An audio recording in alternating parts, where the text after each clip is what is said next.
it's time to sit back and relax with your favorite drink and listen.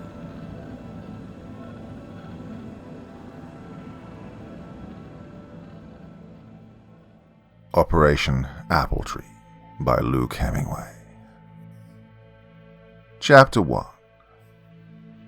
I stood eagerly waiting the last man to show. Detective Marshall, the most dogged investigator by all accounts, from the Major Violent Crimes Division of the San Bernardino PD. Multiple stints on gangland task forces, which cracked down on various criminal operations in the Southern California area, especially drug cartels and human trafficking groups.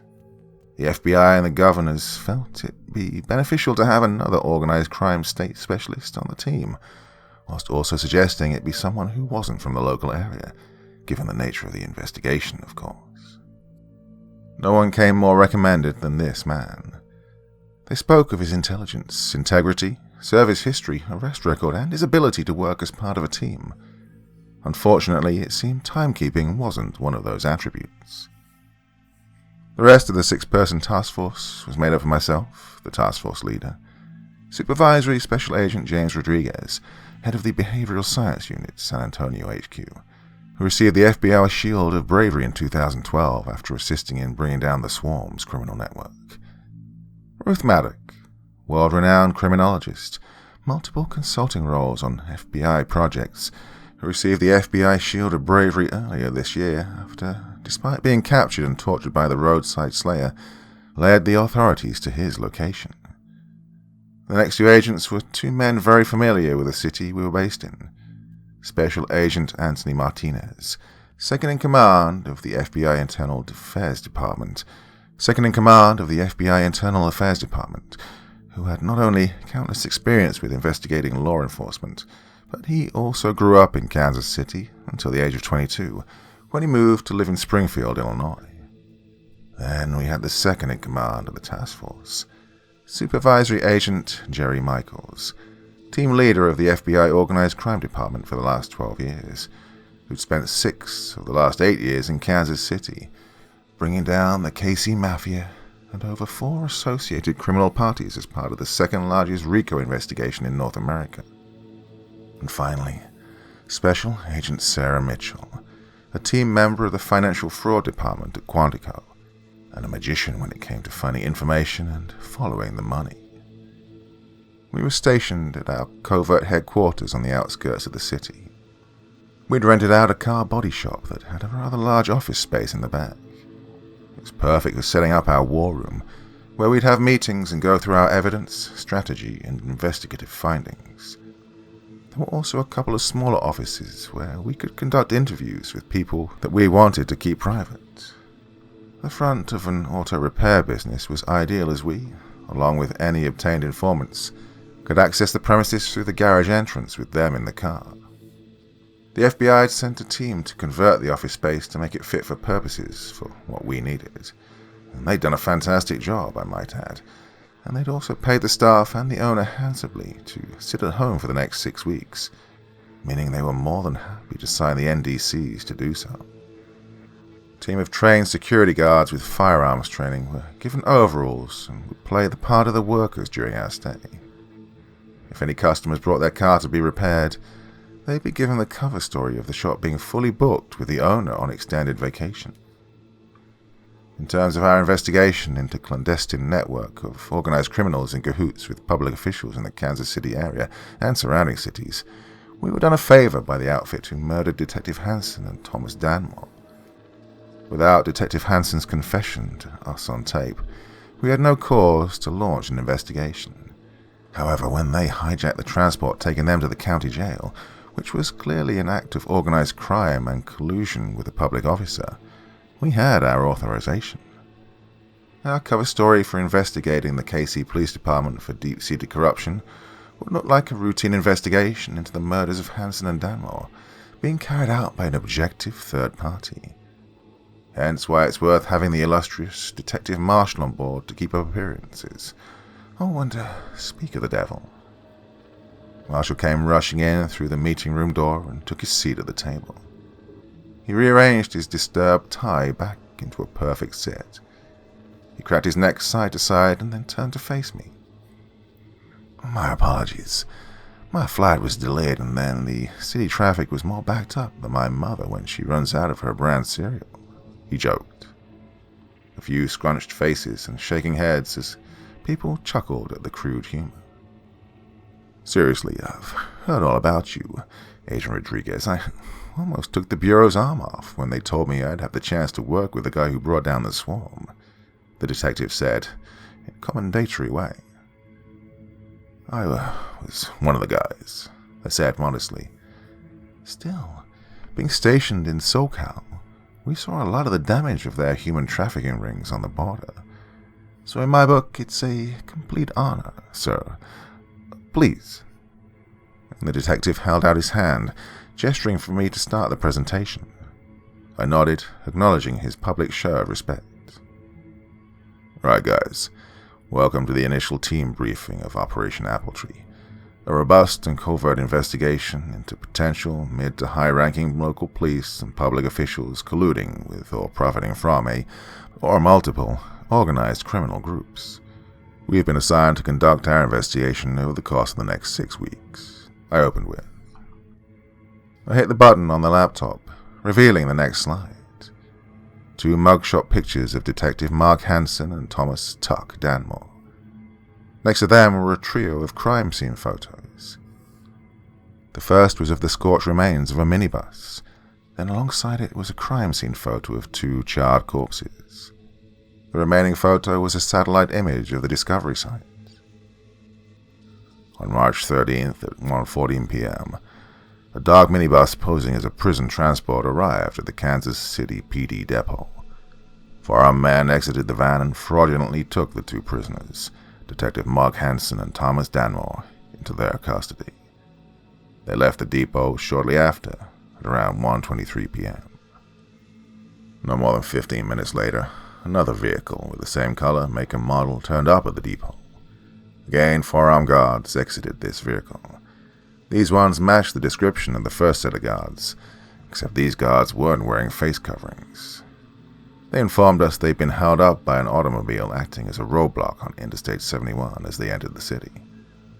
The driver of the vehicle complained his vehicle had a flat tire on the front right side. The guards assisted the man and helped to push the car onto the side of the road so the flow of traffic could continue.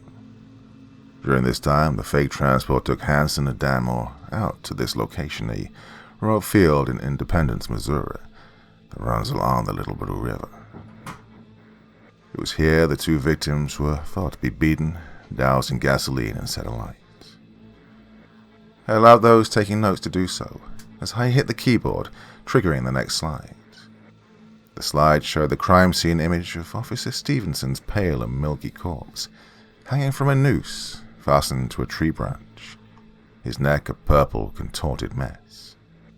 The group closed their eyes tightly in dismay. A young life wasted. 23-year-old Officer Daniel Stevenson. On the 7th of March, responding to a report of a corpse, Officer Stevenson came across the near lifeless and mutilated body of Bethany Matthews on Highway 24, St. George, just outside Manhattan. Upon arriving at the scene, Officer Stevenson checked Bethany's vitals and discovered that she was still alive. He stayed with her until the EMTs arrived. During this time, Officer Stevenson gave an unofficial statement to Ruth in the cafeteria of the AVC hospital in Manhattan, where he confided that, before she passed out, Beth tried to tell him something. She couldn't speak due to her injuries, so she wrote the word pig in the dirt.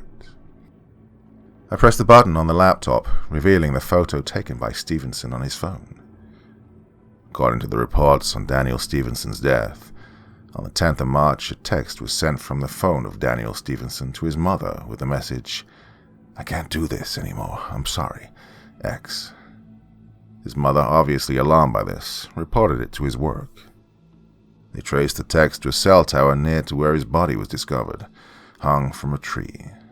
Coroner ruled the death a suicide via self-asphyxiation. I pressed the button on the laptop once more, revealing a photo of an official-looking man at the scene of a crime. This is Thomas Campbell, coroner in charge of Daniel Stevenson's alleged suicide. Incidentally, also the same official in charge of the deaths of Juliet Knight on the 23rd of February, Maggie Donner on the 15th of January, and Jessica Price on the 27th of December. He was also the examiner for the deaths of Hansen and Danmore on the 13th of March. The reason he's of significance to this investigation is because on the afternoon that Detective Mart Hansen was murdered, during an off-the-record statement to myself and Professor Malik, he hinted that Thomas Campbell had been blackmailed into falsifying medical reports by the same criminal group who had Hansen in their pockets, and likely had him killed too. A few nods of acknowledgement and more note-taking went on, as I changed the slide once more, showing the mutilated bodies of the 3 women. Everyone in the room winced. Next to each photo was a screenshot of the coroner's report into each woman's death, with certain sections of text highlighted. Juliet Knight, Maggie Donner, and Jessica Price, all suspected victims of the roadside ripper, Thomas Danmore. Till his statement, which was on the record, in which he confirmed he'd never even heard of these victims. The main reason for believing this was part of the same group of ripper victims was the fact that all 3 women looked to have been tortured and mutilated prior to their death. As you can see from the highlighted sections, that was the conclusion of Thomas Campbell's examination. However, during our off-the-record talk with Detective Hansen, shortly before his murder, he told us that the bodies of those 3 women were actually mutilated and had their reproductive organs destroyed after their death. In fact, it was carried out upon the recommendation of Detective Hansen. This information led the investigation, which was guided by Hansen away from the real perpetrators of those deaths. Jerry Michaels held his finger up, indicating he had a question. I gestured for him to ask away. So, who were the perpetrators? How did the girls really die, and why? He had his notepad at the ready for my response. Well, in terms of who, that's going to be what you'll try to find out. So far, all we know, based on eyewitness accounts and testimony from people who were involved with them, is they're a large and multifaceted organized crime group. They profit from the sale of drugs, human trafficking, prostitution, blackmail, and the sexual exploitation of vulnerable children. They may have other channels of revenue, but right now, this is what we know. They're highly organized, brutal, and extremely ruthless when it comes to protecting their anonymity. We know they evade detection and prosecution by not only wearing balaclavas or other face-covering attire when committing criminal acts in public, but they also have strong relationships with influential figures in public offices. Some, maybe through blackmail and intimidation, such as Detective Hansen or Thomas Campbell. Or more disturbingly, some of them may be actually shock collars themselves in the OCG. Going back to the girls, based on Detective Hansen's comments, we hypothesized they were lured into forced prostitution. A woman named Mary White, a close acquaintance of Jessica Price, told myself and Professor Maddock that Jessica had recently begun a relationship with a mysterious individual who went by the alias Pablo. According to eyewitness testimony, Pablo is a 25 to 30-year-old ICT male. He has black hair, reportedly worn slick back, dark eyes, good teeth, and drives high-end cars. Marshall began nodding and turned to address the group. I've seen a few gangs who operate like this, where I'm from. They target young, attractive females with promise of excitement. Cars, money, booze, drugs. After a while, the girls begin to trust the person. So that one day, when they say, "Let's go to a party. Some very important people I want you to meet," well, they don't think anything of it. Once there, the girls get pumped with more drugs, more booze, and then she's forced to please the VIP or VIPs. And if these VIPs are extremely important people, they may demand there be no chance that the girl can testify, he speculated. Hence why they were killed, for their silence. And they made sure that no DNA evidence could be retrieved, Sarah Mitchell chipped in. But why not just burn the bodies, or dissolve them in acid? Ruth questioned. Well, it was a fair point. No one had a definitive answer until Detective Marshall once again showed his worth. Because if they did that, she's a missing person. Police, private investigators. People start asking questions, looking for witnesses. Stones get unturned. However, if they tie the murder to a string of other homicides, well, people have an answer, and they stop looking. He answered with strong confidence. I could practically hear the cogs in Ruth's head begin to turn. Well, perhaps the people whose DNA was in those bodies are the same people who we're investigating. I mean, who else would know the most efficient way for them to be in the clear? Who else would have the sort of experience and knowledge to suggest that? Think about it. Hansen wasn't a shot caller or a ringleader. He was a pawn, an asset, a fall guy. Hypothetically, the girl is raped by the VIP or the VIPs. They instruct the OCG to silence the girl and make sure nothing comes back to them. The OCG kill the girl.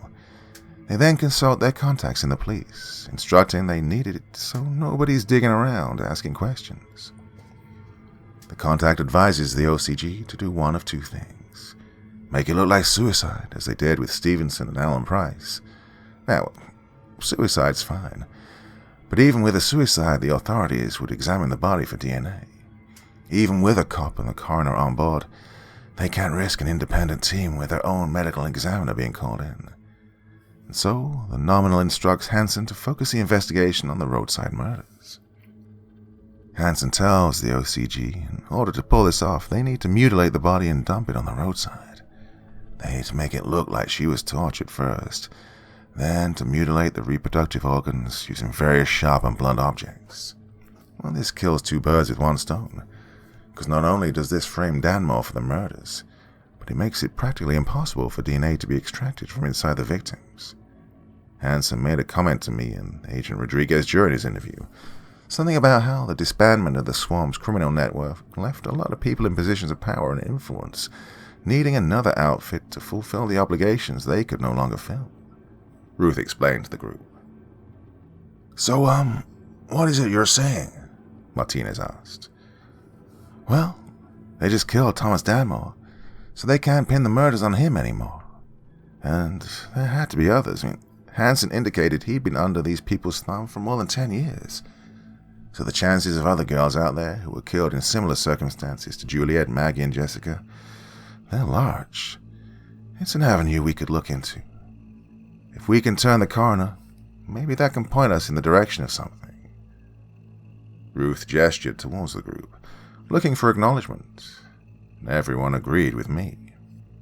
Well, I'm glad we've brought up Danmore, because there's another avenue we could focus on, I stated, clicking the next slide. A photograph of an old-looking building came up. This is the, Lawrence Home for Boys, established in 1984. It's been a government-funded facility where boys who've been abandoned by their parents, seized by the state or left orphaned, can live up to the age of 18 or until they find a suitable home. Thomas Danmore was entered into this facility at the age of 8 years old, after his mother, Jane Danmore, left him on the home's doorstep, telling him to wait there till she went and get him an ice cream. Jane Danmore died of a heroin overdose while living in New Mexico back in 2014. I want you to listen to a brief edited audio clip of our post-charge interview with Danmore. I clicked the button on the laptop, and the following audio clip played. Tell me about Haley Stanhill. Did she do something to you while she worked at the home? Did she abuse you? Hell no. It was the men. The men came and they did what they wanted. To who they wanted. Sorry. What men? You mean the male staff? No. They were visitors, but a lot of the staff would definitely either turn in a blind eye to it or, most likely, they were fucking in on it. Tuck kissed his teeth in resentment. They said they were special visitors, people who could help us get jobs and whatnot when we left, but, well, we had to do everything they asked. Everything. And who were these people? Did you ever get any names? Yeah, but it was always something real generic and made up, like Mr. Smith or Mr. Jones. White usually, middle-aged, all shapes and sizes. Did you ever tell anyone? Not me. Others did, though. Told some of the staff, and they reported it to the governor. And? Well, those boys miraculously found loving families a few days later. came to the home and said, "We'll take him." I don't understand. Isn't that a good thing? Well, let's just say the families who came to collect them weren't families. In fact, they were always men who looked just as wrong as all those special visitors who came to see us. So, what happened to them in your opinion? I don't know. Tell me. You're the fancy federal agents. All I know is that the ones who got lucky, real families turned out for those kids. Dad wearing his nice Sunday best. Mom, the whole "I cook pancakes for breakfast every day" thing going on. They always had that Flanders vibe to them, you know. Well, the ones who tried to speak up, they always went to the men. 3 or 4 of them, usually. Oh, those cold, hard faces, not a hint of sunshine between them. I ain't stupid. I learned real quick to keep my mouth shut unless Mr. Smith was telling me to open it nice and wide.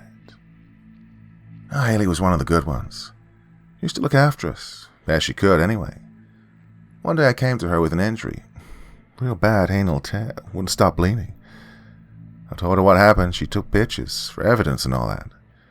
Told me she was going to go to the police. Well, she went to this station and filed a report, apparently. Nothing ever happened, though. No one ever wanted to talk to me. She left a few days later. Told us she was going on vacation, but she never returned. We was all angry. I was angry. She fucking lied to me. The police never did shit, and neither did she. So, hold on. Is that why you killed her? Because she lied to you? I asked, hoping he'd clarify things. But what happened next shocked us both. Tuck's face began to contort and actually matched ours. She's dead? Yeah, we found her at the bottom of Clinton Lake with her boyfriend. Both had been beaten and tortured and then executed with a gunshot to the back of the head. Stuffed in the back of her car and dumped in the lake. In fact, that's how we found you. Her employment at the home led us to you. We also found a couple of other bodies down there. Remains look too old to fit your timeline, however. There you go, you see. I was wondering why you two brought up Clinton Lake earlier. Because I had never dumped shit in Clinton fucking Lake. And I stopped the recording there. So, on first glance, it looks like Thomas Danmore was collateral damage in regards to the murder of Detective Hansen. However, now it may seem it was the other way around. Or, more likely, they didn't want Hansen changing his plea of silence once he got a taste of prison. But Danmore was just as dangerous as the OCG. He was on tape, saying he could describe individuals involved in child rape and exploitation. If these individuals are the same people or in some way connected to those involved with Darna, Price, and Knight murders, then this is potentially how we find them. Danmore also insinuated that some children were made to disappear under the cover of finding them new foster homes. So, what's your plan, Skip? Marshall queried. Well, given how the statement was on the record, we can open a lawful inquiry. I say we poke around, find every child they found new homes for, and try to follow up and cross-reference that with missing persons. See where that takes us. Or if anything, it could give us leverage over the staff at the home to give us information, I suggested. That's an awful lot of records to go through, Martinez pointed out. Could tie us up in knots. Perhaps, Ruth spoke up. But not if we narrow our search field, she added. How do you propose we do that, Miss Maddock? I asked professionally, making sure to call her by her title rather than her first name. It was frowned upon for 2 FBI employees to be in a relationship, let alone on the same task force, especially an anti-corruption task force. Well, Agent Rodriguez, she answered deliberately. During our interview with Danmore, he spoke about Haley Stanhill. He implied that he took his concerns to her about the kids who talked, as well as the abuse he was suffering to her. I mean, he trusted her. That implies to me that she was there when those incidents were happening, long enough at least for him to work out that she wasn't involved. I checked her records prior to the meeting. She only worked there 18 months. I think we should focus our initial efforts on that window. Well, her opinion was strong and confident. It resonated with the room. I think old Red there has got a good idea. I must say, Miss Maddock, when I heard you were a serial killer expert, I did wonder just how much use you could have been on this project. Well, I can see why everyone was so keen to have you on board," Marshall confessed. "Why, thank you, Detective. Unless they're the old," she warned him playfully. He nodded smugly with a playful, "please don't hurt me" gesture. A twinge of jealousy snuck into my psyche. I fought it back and pushed it down inside. I pressed the final button on the PowerPoint, revealing a chart. There was a blank-faced logo at the top of the page, with the label Top Man. Underneath it was a series of arrows pointing down to a row of 5 more blank faces. There was a title above these faces that read, OCG Shot Callers. On either side of the screen, flanking those 5 logos, were 4 more logos on either side.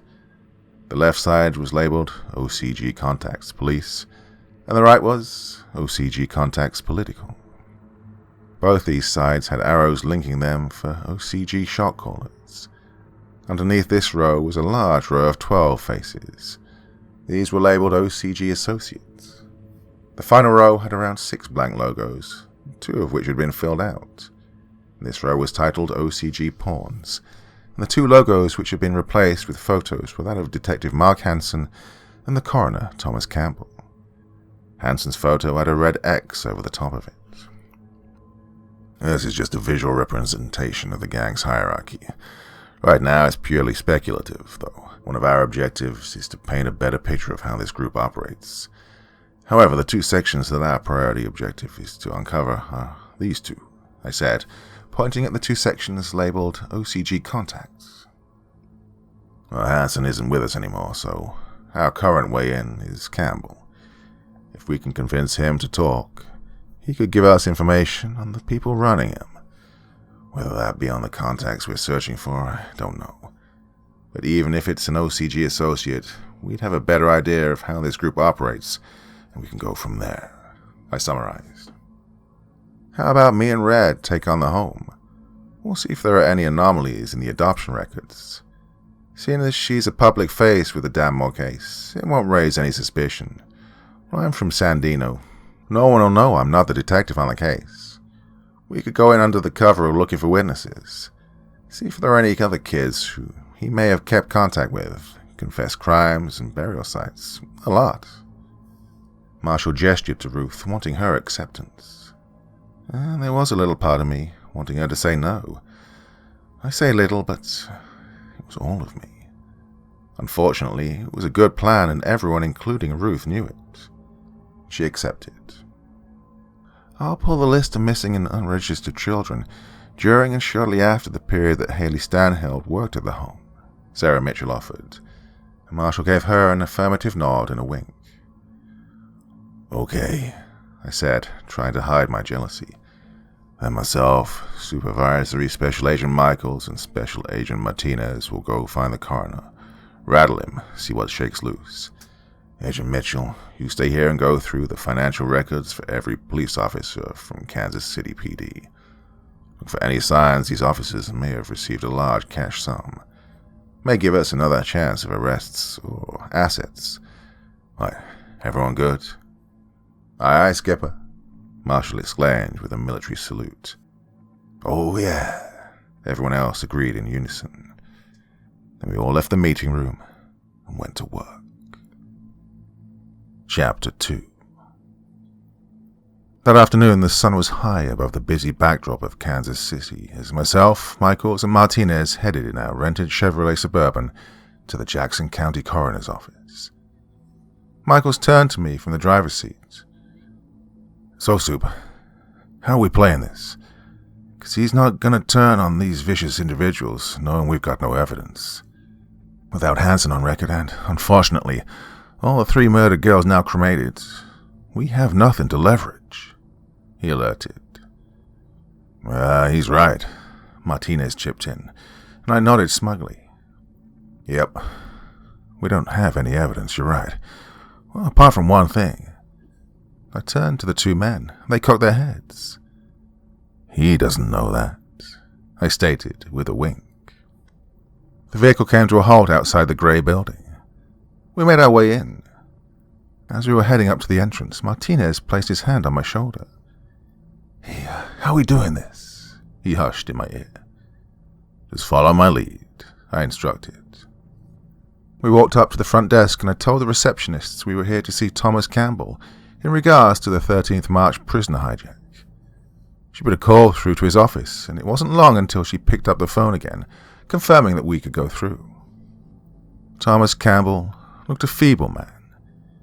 He'd either had an easy 70 years or a very hard 50. I'd have put my money on the latter. He already appeared rattled. "Jane said you wanted to talk to me about those men in the van," he asked sheepishly. I placed a recording device on his desk and pressed record. "Yes, that's right. I'm Supervisory Special Agent Rodriguez, I know who you are. Everyone in law enforcement does," he informed us. I couldn't help but curse that documentary sometimes. Campbell looked at me and my colleagues. He appeared disturbed. "No one said that the FBI were involved in this." Well, given how the victims were not only a serving detective charged with conspiracy to murder, perverting the cause of justice and misconduct in public office, but also a known serial killer responsible for the deaths of 7 women that we know of, well, there could have been other victims he's not revealed. Now he's dead, so we're looking into potential leads that could point us in that direction. Given how it's likely Danmore was simply collateral damage during Detective Hansen's murder, which was seemingly carried out by the criminals that Hansen was in bed with. So, we're just here to ask you a few questions about your findings that day. Yeah, I was the coroner in charge of some of the Danmore murders," he commented. "Yeah, that's right, you were, weren't you? Why was that? Because none of these bodies were dropped in Jackson County, so, why were you the medical examiner?" Martinez asked, suspiciously. Campbell's demeanor immediately turned to high alert. "That's right, but on the day they found Julie at night, the Shawnee County coroner was on extended leave, so I received the call." "And, the Price and Darner murders?" I probed. "Adams from Fayette County was called on another job. Then Mason from Johnson County was in hospital. Well, still is as far as I know. But I was a replacement now," he explained, and his eyes flicked between the 3 of us, gauging our reactions. I nodded, acknowledging his explanation. "Wow, 3 murders in 3 separate counties, all committed by the same person, and you're called in on duty to replace them. What do you reckon the odds of that happening are?" Michaels quipped. Campbell began to breathe a little heavier. He began chuckling awkwardly. "Oh, yeah, I know. I wish I'd have run it past my bookie," he joked. "So, what can you tell us about the bodies?" I asked. Campbell looked at me confused. "What do you mean?" he stuttered. "Just any notable findings about the 3 roadside murders you took on," I clarified in a superficial, encouraging tone. The sweat from his brow began to drip and run down his nose. Let's see. Sorry, I can't quite remember. Is this not in my report? Have you read it?" "Yeah, but we just wanted your personal opinion." Campbell could now barely look us in the eye. "Well, let's see. Girls has all been killed by stab wound to the neck. Prior to their death, they'd been tortured heavily, had their groin area mutilated with a knife. Then..."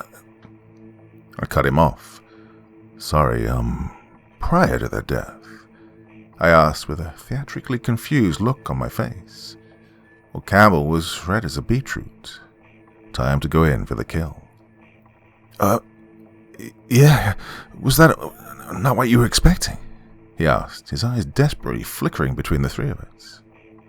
"No, because prior to the bodies being cremated, we hired an independent coroner to re-examine all 3 bodies. Found that the torture and mutilation occurred post-mortem." I left my sentence open-ended. Well, this was a huge gamble. I was bluffing him. If he knew the bodies never left the building or no one had entered without his knowledge, he'd call it. "What? Sorry? Independent examiner? When? What? Why? What? I just reported..." And he was babbling, stuttering his words. Before their deaths, Mark Hansen told us that he covered up 3 murders committed by an organized crime gang and made them look like the crimes of Thomas Danmore. Thomas Danmore confirmed this in his interview, stating he didn't even know who they were. Now, pointing the investigation in the direction of a known serial killer, that was his doing. However, the serial killer in question had an MO of torturing women and mutilating their sexual organs before killing them. Some even died of shock from the pain. Now, Hansen couldn't control that, but the examiner performing the autopsy could. The same examiner who just happened to be called in to examine all 3 murders, I stated accusingly. An almost excruciatingly long time elapsed before finally Campbell broke, and the tears began to flow. Shortly after, he fell back into his chair and covered his face with his hands, sobbing uncontrollably. Michaels was about to speak when I stopped him with a non-verbal gesture. A few more minutes of silence from us and an emotional outpour from Campbell before finally he spoke. They made me do it. I didn't want to. I promise them.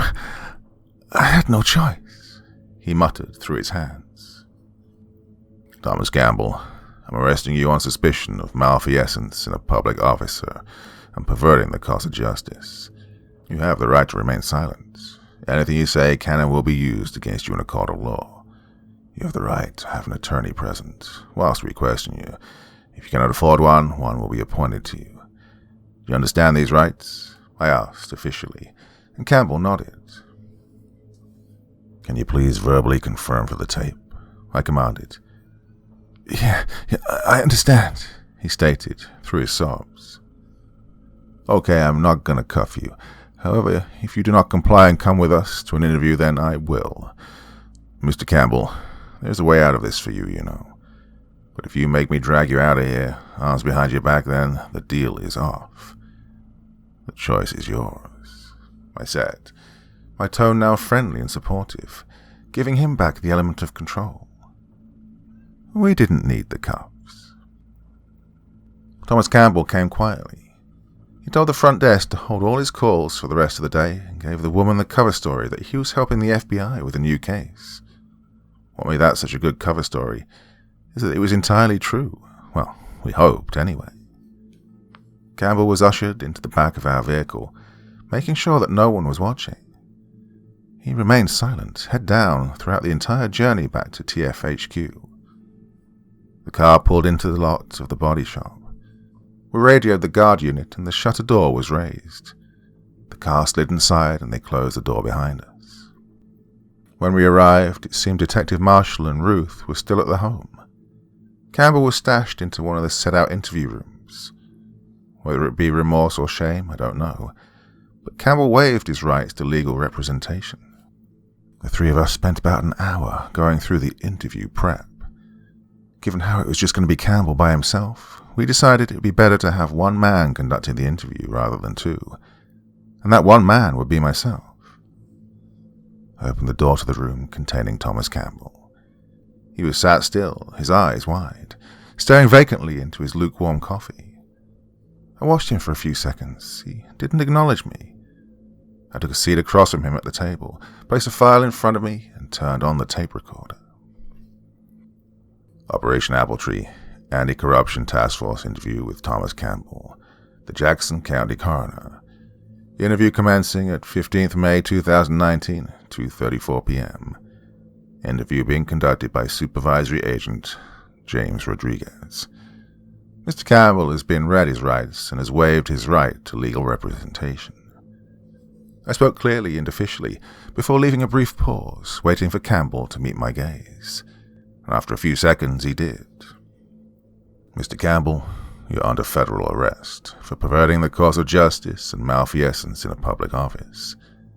In an earlier recorded interview today, when you were accused of falsifying the autopsy reports for the murders of Juliet Knight, Maggie Price, and Jessica Donner, you began to emotionally break down and said the words, "They made me do it. I didn't want to. I promise I had no choice." Here is item reference JR01, the transcript from our recorded conversation earlier today at your office. I slid the transcript over to him. He looked at it, closed his eyes, and sighed heavily. So, Mr. Campbell, Let's start with who made you doctor those reports, I asked in a calm tone. He wasn't particularly forthcoming. Mr. Campbell, the charge of perverting the course of justice can give you a maximum of 4 years. However, malfeasance in a public office can carry up to 15 to life, depending on what damage to the public that misconduct can cause. Given how these doctor reports aim the subsequent police investigation in the direction away from the real killer, who is, as of a result, now still at large, you'll be looking at spending anywhere between the next 8 to 25 years in a federal facility. Are you prepared for that? I asked, rhetorically. Suddenly, Campbell snapped his head up from looking at the paper to glare at me. Better than spending the rest of my life in a state facility for being a child murderer, he snapped.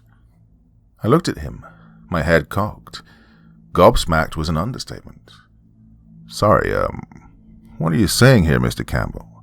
I asked with concerned curiosity. The coroner pinched his nose tight, as if trying to desperately keep the emotion from exploding out once more. Mr. Campbell, I pressed again, as he started to shake uncontrollably, as he attempted to hold back his sobs. I didn't do it. They did. They're framing me. I have to do what they say. Campbell stammered in distraught tones. Prior to his death, in an off-tape intelligence interview, Detective Mark Hansen informed us that he was being blackmailed by an organized crime group that he'd gotten on the wrong side of. He confessed to having a financial relationship and an illicit affair with a prostitute from the Overland Park area. He also confessed to skimming nearly 15 grand from a drug bust to continue paying for her. The OCG learned of this information and used it to blackmail him into doing their bidding. It was his idea to point the murders of those 3 women in the direction of Thomas Danmore, but to do that, they needed the post-mortem reports to say the torture and mutilation occurred prior to the murder, not after. That's where you came in. Campbell still didn't respond. He just sobbed further. I was getting frustrated, I couldn't lie, but I did my best to remain calm and get him to talk. I don't know what you're talking about, Thomas. I don't know what these people have on you, but your life since coming into contact with them has clearly been hard on you. You're emotional, stressed, constantly looking over your shoulder, wondering when it's all going to come crashing down on you. I laid it out for him, and it seemed to get through. He looked up at me, eyes burning red, cheeks stained with tears. I don't want you in prison. That's not my aim, Thomas. I know you're a good man. A good man has been forced to do bad things by even worse people. I can help you, but only if you help us, I explained congruently. Campbell seemed in turmoil, a cocktail of fear, regret, and confusion. Come on, Thomas, I encouraged, and the coroner took a deep breath. It started when my wife was ill, he stated, regretful. What did, Thomas? What started? The blackmail? Campbell shook his head, holding back more tears. Oh, my wife, around a year and a half ago, she was diagnosed with cancer. Lymph nodes, stage 3. Well, I'm sorry to hear that, I said, genuinely. Chemo, just about wiped her out. She could barely climb the stairs, let alone do anything in the bedroom. The stress of work, worry for my wife. It was a lot to take, he explained, becoming tearful once again. Okay, I muttered. I just wanted a bit of human contact, blow off some steam. Nothing that could come back and bite me in the ass. The irony, huh? Drove down to Overland Park and cruised on Metcalf Avenue. Found a girl of legal age. I'm not like that, I swear, he assured me, and I gestured that I believed him. Only happened a few times. No more than 3, and then my wife, she took a turn for the worse. I felt so guilty, oh God. I stopped. Stayed home and I focused on Helen, my wife, but one day I get this package in the mail. Let me guess. A burner phone and a flash drive, I presumed, and Campbell's eyes seemed to zoom in on me. How do you know? He asked, surprised. Seems to be their M.O. Detective Hansen received a similar one after he stole their money, I informed him. Videos and photos of men murdering the woman he'd been paying for sex. Video of them stealing a hammer from his house while his children slept upstairs, which was then used in said murder. Is that what happened to you, Thomas? I asked, sympathetically. He nodded, sobbing once more. So they killed one of the women you were seeing and then made a... But my theory was cut off by Mr. Campbell shaking his head frantically. No, they didn't kill them. God, it's so much worse. He began to rant. What do you mean, Thomas? What's so much worse? My sentence trailed off as I remembered Campbell's comment about being a child murderer. What was on the video, Thomas? I asked, more composed.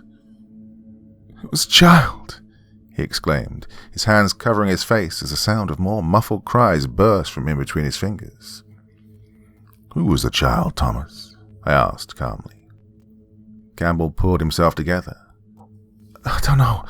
I didn't recognize him, but he was a boy at White, aged roughly between 11 and 13, Campbell speculated. What happened to him? I asked sternly. Campbell started shaking his head in disgust. What did they do to him, Thomas? I pressed. Terrible things.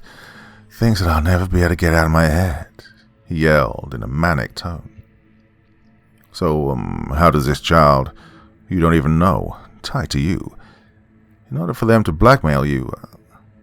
Because on one of the videos, showed a man with a used condom and a pipette. And well, use your imagination, Agent. Oh, Jesus, I whispered. No other words came to mind. Yeah, last video was a man, wore a black ski mask or something. Told me that if I didn't know what I was told, then the police would find the boy, along with my dirty business. Said something about the lengths a public official would go to conceal the fact he's a pedophile. He looked away. He seemed to be contemplating just how on earth he'd gotten into this mess. Well, Thomas, whether you did it or not... I didn't, he snapped. I know, but whether you did or didn't, doesn't matter. Cops would send you down with what they'd find. Especially if these guys have cops in their organization, which is what we need to find out. And that's why you've been brought here. It's a covert HQ for our task force. Our aim is to develop leads in uncovering high-level links between organized crime and corrupt public officials. If you help us do that, not only can you get out from under the thumb of these people, but I can see about the government financing your wife's medical care. Campbell had the same look as Detective Hansen had when we asked him to turn on these people. They'll kill her, and then me. Probably make me watch. We can arrange for a covert surveillance team to watch your wife around the clock. Anything goes wrong, we'll get her into hiding, I assured him. Anything goes wrong? He asked, his eyes glassing over. Oh, come on, Thomas. You have to do something. Detective Hansen didn't talk. He did everything they asked of him. And as soon as he was of no use to them, they kidnapped him from a secure police station and burned him alive. If you don't help us, soon, they'll kill you anyway, I warned. This is the only chance you have of getting your life back, I added. What would I have to do? He asked cautiously. Next time you get a burner, you text me the number on this, I said, sliding him a burner of our own. We can run the number and try and trace it when it calls you. When they call you, you ask questions. Now, don't overdo it, but try to keep them on the phone for at least 1 minute. If we can trace the person or persons that are running the blackmail calls, we can potentially gain the information we need out of these bastards and put them behind bars. We also need you to call us as soon as they give you another task. There may be leads they ask you to cover up. With no Hansen, there's a chance that they could put some of these tasks onto you. Campbell paused for a moment whilst he took out his wallet. He pulled out a small old photograph of a couple who'd seemingly just got married. He stared at it for a while. He smiled for the first time today. Okay. I'm in. Chapter 3. The next morning, everyone took their seats in the meeting room. Ruth and Marshall had returned from their visit to Lawrence late and had gone to their motels to rest up. I'd given Ruth a call, and she seemed pretty upbeat about the findings from the home. I'd also informed her that I, myself, had had a pretty productive day too. So we decided to call a meeting to go over the developments in the investigation. Ruth was the lead presenter this time. "Good morning, everyone. I trust you all slept well," she opened cheerily. Everyone nodded and affirmed as they sipped their coffees. "Okay, so myself and Special Agent Rodriguez decided to call a meeting today to just update each other on the developments from yesterday. I'll first go through myself and Detective Marshall's findings from our visit to Lawrence Home for Boys yesterday. Then Special Agent Rodriguez will go over the developments with Thomas Campbell." Ruth's attention was grabbed by Agent Sarah Mitchell putting her hand up in the air. Sorry. I actually have something to mention as well at the end of the meeting," she said. There was something about her demeanor that told me she'd make a bad poker player. She had something good. "Brilliant. Well, okay, I'll make a start. Yesterday we arrived at the Lawrence Home for Boys. We stuck to the cover story and informed the home we were looking for potential other victims or witnesses to the crimes of Thomas Danmore. They provided us with some basic information on the ins and outs of the home over the past 10 years. What they didn't know is that we got a list of registered local adoptions prior to the visit. We came across a few notable findings." Ruth turned to the screen and an image came up. It was 5 adoption forms. "Timothy Wells, aged 11. Brandon Miranda, aged 12. Alex January, aged 10. Ryan Thomas, aged 11. And Matthew Waldron, aged 10. We identified these 5 boys as significant to our inquiry. All 5 boys were adopted by families in the time that Haley Stanhell worked at the facility. Well, the significance? We checked the state adoption register. None of these adoptions were documented. We thanked the home for their cooperation and we left.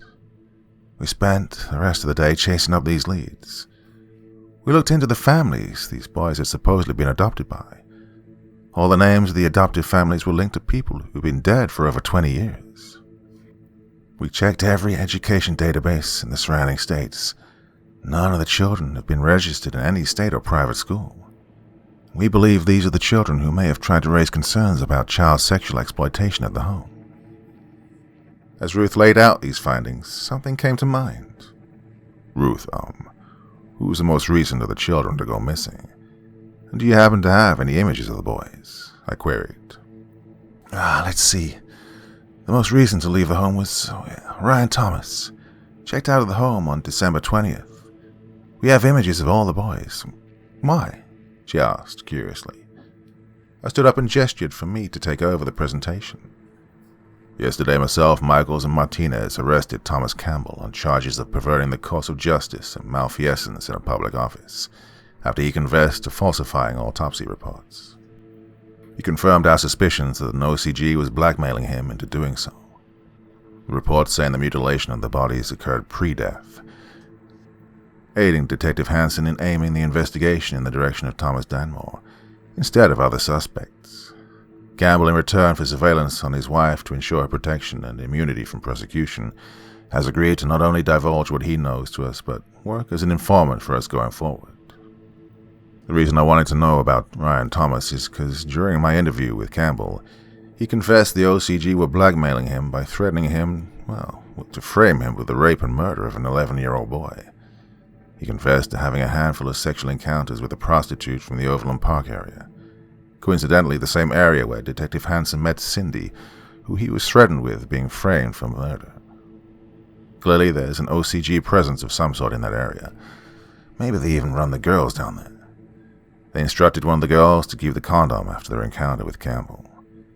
2 days before the body of Jessica Price was found, he received a package similar to Hansen, containing a flash drive and a burner phone. On the flash drive was an encrypted file containing a video of a young boy being murdered. Also showed them planting the captured DNA inside the victim. Can't be coincidence that Ryan Thomas was removed from the home 7 days before Jessica Price's body was found. I'll need to show Campbell the image of Ryan, but I bet my house he's the child who he's being blackmailed with, I assured the room confidently. So, do you think that's where these missing boys go? They speak up against the home, so they're pulled out, killed, and have incriminating DNA planted on them in order to be used in blackmail scandals against public officials, in order to force them into doing the bidding of this organized crime group? Martinez asked. Well, before we can think that, I need to get Thomas Campbell to ID the boy. If it is, then we have a series of leads to chase down. Because if we can prove that Ryan Thomas was murdered by the group, then we have the governor of the home on conspiracy to murder, and we can offer him a deal to turn. The OCG have silenced anyone who could potentially lift the lid on what goes on at the home. Stanhild, Bostock, Danmore, and any child who tried to make a report. Whoever these VIPs are that visit that home to engage in coerced sexual activities with the residents, they're clearly worth protecting. Right, this is it, guys. This is how we crack this case. I'll go print the image, Ruth said, about to leave the room, when Sarah Mitchell raised her hand. If I could just go quickly over my findings from yesterday, actually, Sarah asked sheepishly. Ruth apologized frantically and took her seat. We all looked at Sarah as she punched a few keys on her laptop and spun it around to show us. I decided to do a financial background check on the Lawrence home for boys.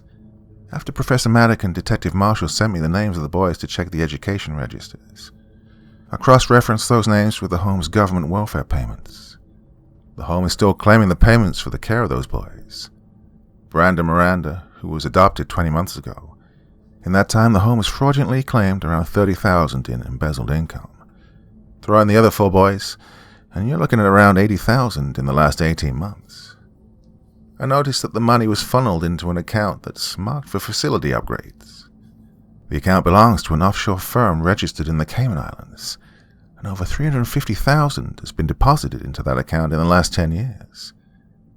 I did some more digging, and the home hasn't received one facility upgrade since 2003, and that was simply fixing a broken window, she informed. You're not wrong there. It's a total shithole, Marshall commented. Well, this is awesome stuff, Sarah, Ruth added, and Sarah looked pleased with herself. That's not all, she said, a smirk on her face. We all leant in with anticipation. I did financial background checks on Kansas City PD detectives in vice, homicide, missing persons, and serious crime. Any department that has investigations into organized crime. I discovered that a Detective William Ryan and Officer James Patrick have, irregularities in their financials. Around 2014, both men began to hugely reduce their cash withdrawals and visa payments. We usually see this when people receive a large sum of cash, like gambling winnings, drug profits, and so on. These men's financial history continues in this pattern from 2014 up to the current day. I did some digging. Both men, amongst other things, have been in charge of the missing persons inquiry into Haley Stanhild and Matt Bostock. Holy shit, Marshall said, grinning. I could honestly kiss you, Ruth quipped. Well, great work, Sarah. Brilliant work. Everyone, brilliant work. So now we have an informant in Thomas Campbell, potential hard leverage against the governor of the Lawrence Home for Boys, as well as embezzled funds we can exploit as further leverage, in order to gain some more information on the organized crime group and the corrupt officials we're investigating. And now Sarah has given us a lead into 2 potentially compromised officers. I believe the way forward is to get some authorized surveillance on these 2 officers, see where they lead us. We can go also back to the place to pressure the governor, see what he's willing to do to keep his embezzled funds and his freedom. But first, I'll go back to Campbell and try to get a positive ID on the boy with his blackmail video. If it's a match, it's more leverage to get the governor to talk. Well, let's get to work. The team morale was high, and their spirited cheers in unison only evidenced it further. Chapter 4. Thomas Campbell, with a look of curious confusion, eagerly put on his glasses and inspected the photo that I'd slid across his desk. He only looked at it for a fraction of a second before he began shaking and sobbing. Where did you get this? He stuttered through his tears. We obtained it through another line of inquiry in our investigation. Campbell glared at the image. He looked like he was staring at a ghost. Thomas, Is this the boy who was in the video? I asked him in a serious tone.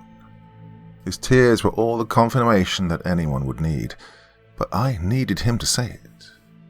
He could barely speak, he just nodded. I'm going to need a verbal response for the recording. Yes, that's him, he managed to utter. Okay, thank you. Interview terminated, I said, turning off the tape and putting it back in the case, whilst I gave Campbell a minute to gather himself together. Well, officially I can't disclose investigation specifics, but I think you have a right to know. So, OTR, the photo is of an 11-year-old boy named Ryan Thomas. Oh, the fact that Campbell and the boy shared a name only seemed to add to his distraught. Who was he? Campbell asked, sniffling. He was a kid who was adopted by a family from the Lawrence Home for Boys. There's strong evidence to believe the home is being used as a market for a pedophile ring, facilitated and organized by the OCG who are currently blackmailing you. We checked the registers. The adoption never happened. The kid's been missing ever since, I said, shaking my head. I looked down at the floor. But now, well, we know what happened to him. This kid, he's, just one of many, I said hesitantly. Many what? Campbell asked naively. Many other unregistered adoptions. Many other children never seen again. We don't know if all the kids who go missing are used in blackmail attacks like in your case, but they are a loose end that needs tying up. And these people don't like wasting opportunities to obtain more money or control.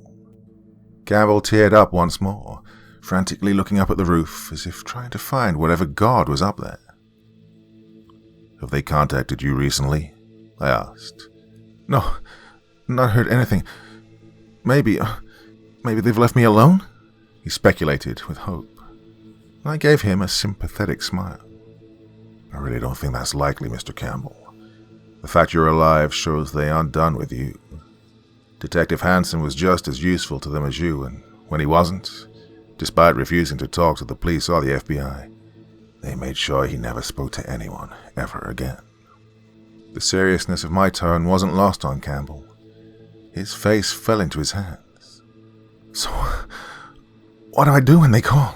He asked reluctantly, swapping his hands through his hair. Well, you call me straight away. Here, take this, I instructed, handing him an electronic device. This is a bug finder. It's what I scanned the room with before we began the interview. Given the level of power and reach these people have, we can't be too careful. Every and any time that we speak, whether it be phone or in person, scan the room without fail. Any beeps, then, well, just leave the room and find somewhere independent to you and call me. We'll tell you what to do. Campbell looked down at the device intensely, clearly wondering how he's ended up where he has. Now remember, when they call, keep them talking for a minute. The line is tapped, so we'll be able to hear what they say to you. But if the call time goes over a minute, then the better triangulation we get on the call. We'll be able to find them. At the very least, it'll be somewhere to focus our surveillance. Campbell seemed to understand. He just nodded with a vacant stare at the bug finder. Right, I'll see myself out, I said, making my way to the door.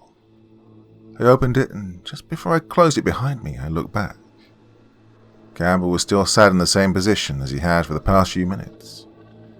Thomas, I called back to him, using his first name to show I wasn't addressing him as a federal agent, but as a human being.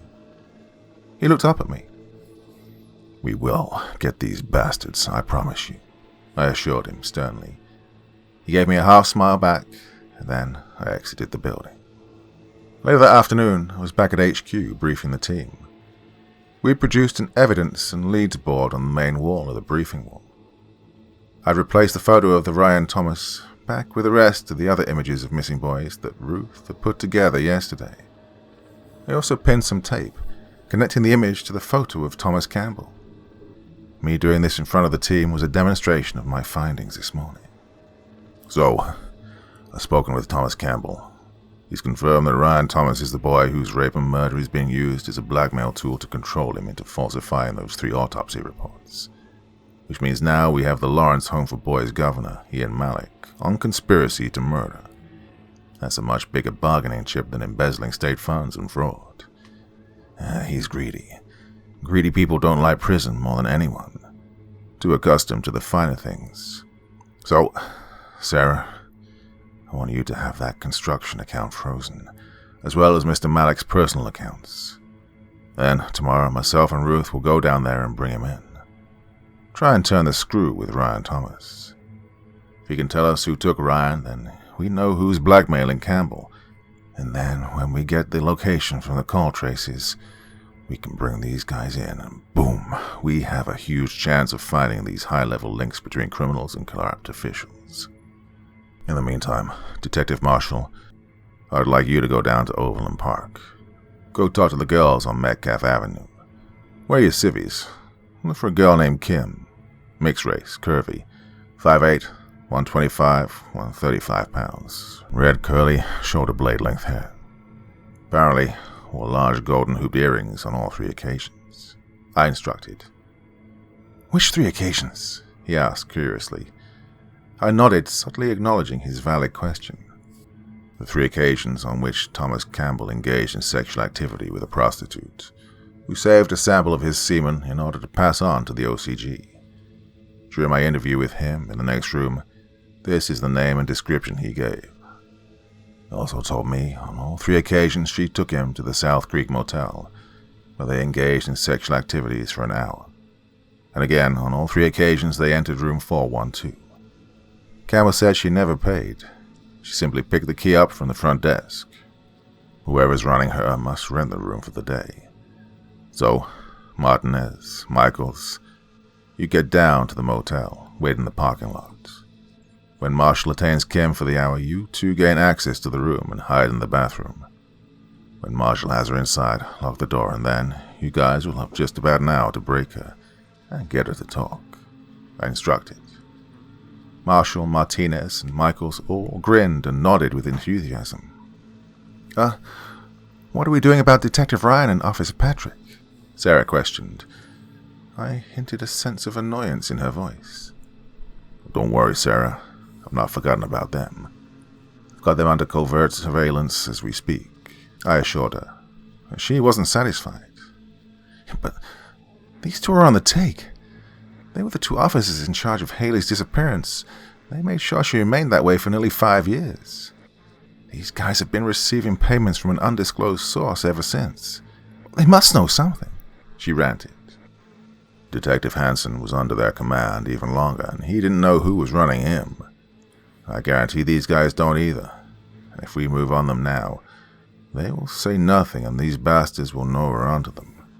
We need to know more about the people we're dealing with and how they operate. When we know that, we can try to turn Ryan and Patrick into informants and track down bigger fish. If we can get to Kim and Malik, we'll also have the ammo we need. Her annoyance faded and she nodded firmly. Well, I'll get those accounts frozen, she assured me. Gave her a friendly wink. She was going to make a phenomenal agent, just needed a bit of guidance. She reminded me of myself, before I met Bill Johnson. Chapter 5. The only noise in the car was the sound of the asphalt passing underneath the wheels and the wind flying past the windows. There was an awkward silence between me and Ruth. It was difficult between us right now. We'd agreed prior to coming down to KC that whatever we had between us would have to be put on one side until after the job. It was highly unprofessional for 2 agents to engage in a relationship, especially when they were working the same case. So, I said, breaking the ice. So, Ruth mocked awkwardly. What do you think of the great Detective Marshall? I quizzed, and Ruth chuckled. He's very good. Very good indeed, she answered deliberately. I shot her a concerned look, and she couldn't help chuckle. At his job, of course. What's wrong, James? Not jealous, are you? She asked, teasingly. I grinned and shook my head. No. Good, because there's no need to be. He's not my type, she answered more seriously. So, "What is your type?" I probed, a cockiness to my tone, and Ruth grinned. "I feel my answer would break our agreement, Supervisory Special Agent Rodriguez," she answered playfully.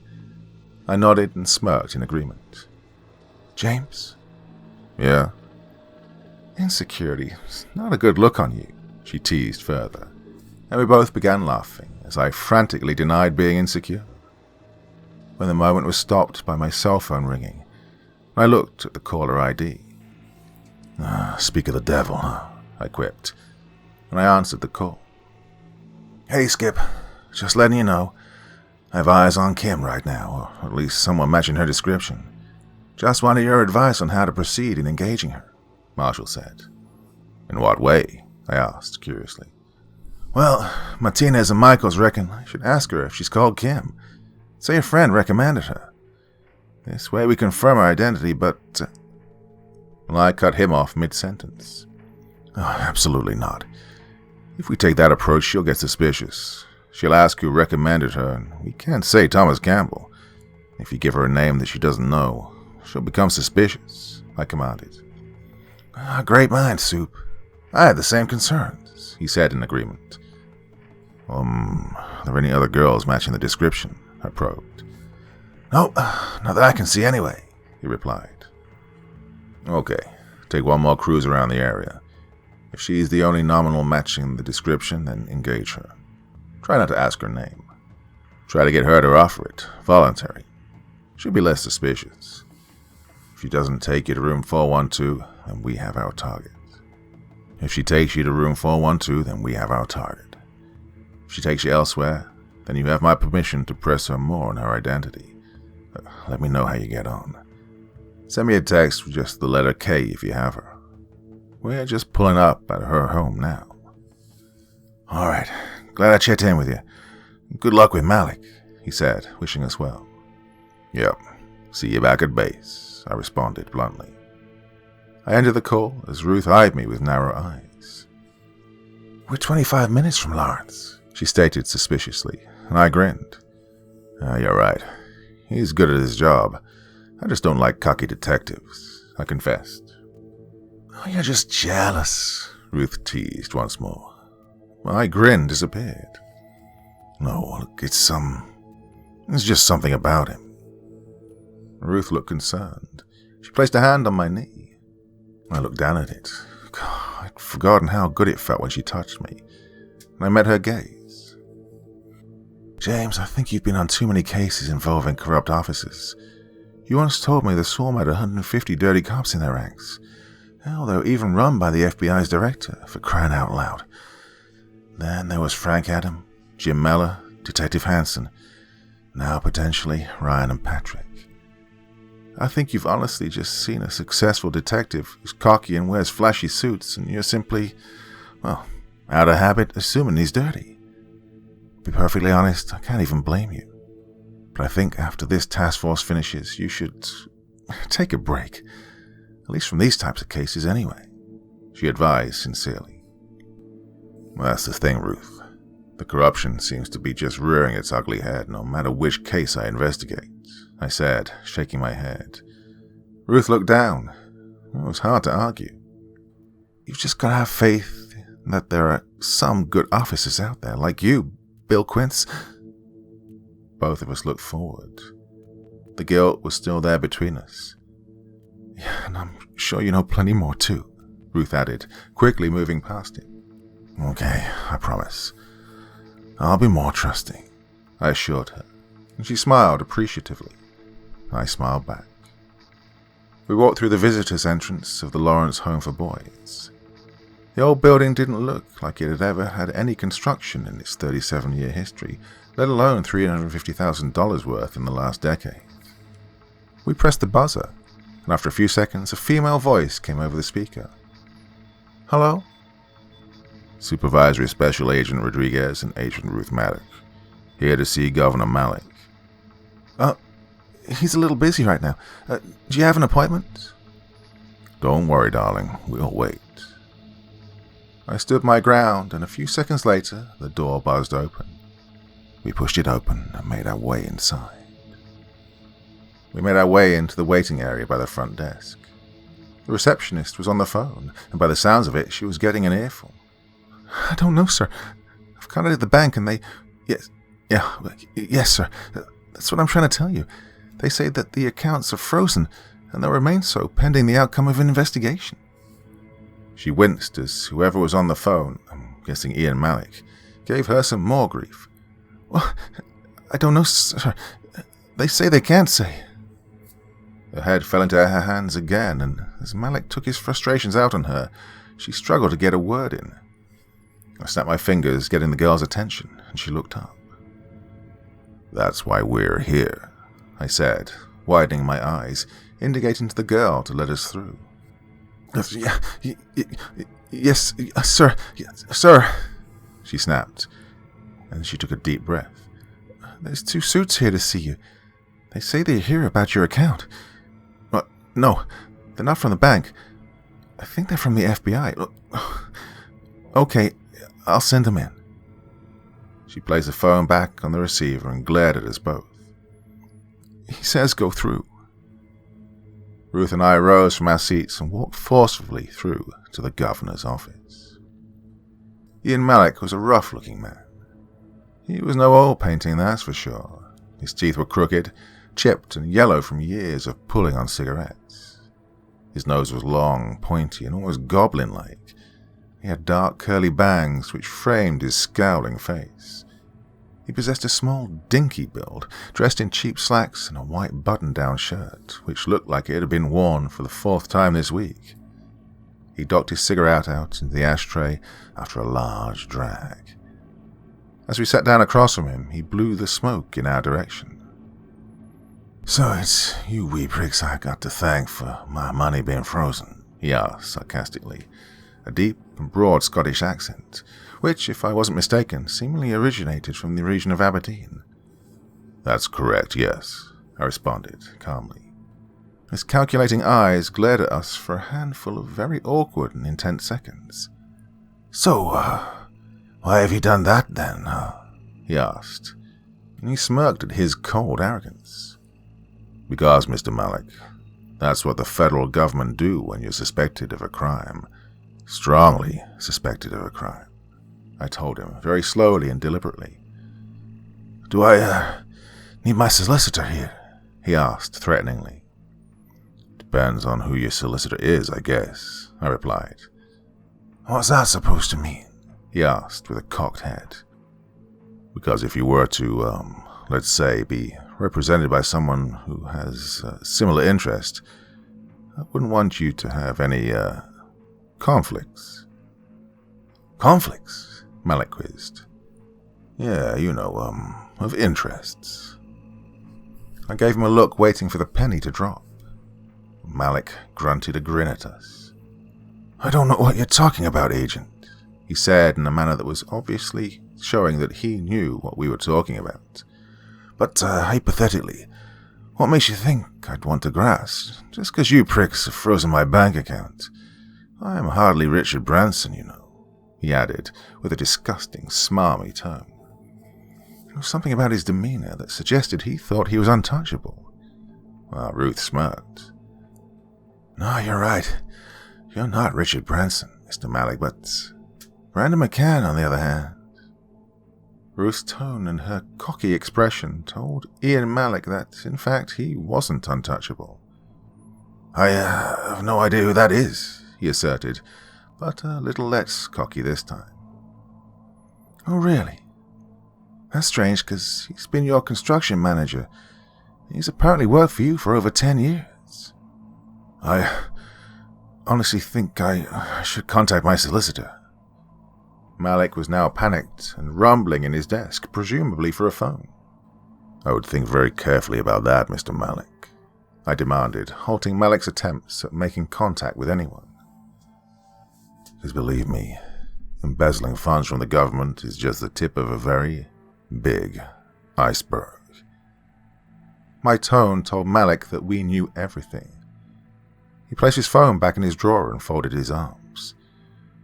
"So then, what happens now?" Malik sulked. "Well, if I were you, I would come with us. and I wouldn't tell anyone where you're going." We began leading Ian Malik out of the building towards our vehicle. Just as Malik was instructing the girl on the front desk that he was going down to the bank to clear up this cock-up, as he put it, my cell phone chimed. It was a text. I opened it. It simply said, K. Chapter 6. The sound of the tape recorder toned for a few seconds before stopping. Ian Malik still had his arms folded in that stroppy, sulky, "How dare you keep me in this room for 3 hours with just one lukewarm coffee?" expression on his face. Interview with Ian Malik, the governor of the Lawrence Home for Boys, commencing 17th May 2019, 4:39 p.m. at Operation Appletree, TFHQ. Conducted by Supervisory Special Agent James Rodriguez. Ian Malik, you've been placed under federal arrest for embezzlement and fraud. You have the right to remain silent. Anything you do say will be used against you in a court of law. You have declined to have legal representation present at this interview. Do you understand what I've just said to you? Let's just get on with this codswallop. I've done nothing wrong, Malik asserted, scowling at the floor. Oh, I beg to differ. We've discovered evidence that not only indicates you're embezzling hundreds of thousands of dollars from the home into an account that's registered in a tax haven country, an account that's owned by a man you don't even know from Adam, despite being listed on your employee records as working for you for the last 11 years. And this Brandon McCann, well, he's been spending that construction money like it's going out of fashion. That place doesn't look like it's had any upgrades recently, does it? It was my turn to be the arrogant and cocky one. Then you should take this conversation up with Mr. McCann. If he's spending our money, I can't keep track of every single employee and contractor. I don't know what they're up to. I'm a very busy man, but, well, let me tell you, if he's been taking money from our accounts, then I assure you I'll track him down myself. These goddamn fucking cowboys, eh? Malik quipped with a cocky grin. Indeed, Mr. Malik, indeed. However, we're not too interested with where the money's gone. We're more concerned with where the money's come from. Because that, Mr. Malik, was down to you. I marked Malik's card, causing his cocky smirk to drop and his eyes to widen.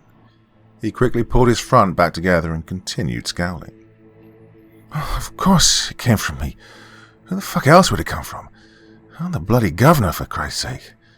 That money came from surplus and legitimate funds. Not my fault some bloody chancer's stolen those poor kids' money, is it? Malik raged at us. I stared at him intently as he sulked at the floor, until his curious gaze met mine. Ian Malik, you're being further detained for questioning in regards to the following charges: conspiracy to blackmail a public official, conspiracy to exploit sexually children, and finally, conspiracy to commit murder. Once again, you have the right to remain silent, and of course, anything you do say can be used against you in a court of law. I don't know what you're talking about, Special Agent, he growled, as his scowl became as profound as ever. I sighed, wondering where to begin. Well, let's start with the money that you just confirmed on tape that you transferred into the construction account. Now, I ask myself, why on earth would a construction fund account be registered in a tax haven country? Registered to a shell company in the name of a man who we've been unable to locate. Maybe it's because that money that's gone into that account is dirty. Very, very dirty. I shook my head slowly and tutted, continuing the mind games. Check the accounts, you smart prick. That money came from the government for looking after these wee lads with no home. I placed it into the construction account in case the bloody roof fell in or something. You know what it's like over here. Tornadoes, hurricanes. Can't be too careful, can you? Oh, that's right. You're from Scotland, aren't you? Moved to the States back in 2003 at the age of 33.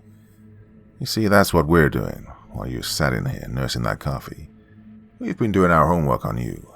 No family, no kids. Just before you moved to the U.S., Aberdeen PD were investigating a grooming gang operating in the city.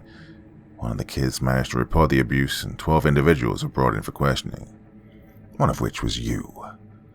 All of you were released on bail pending investigation.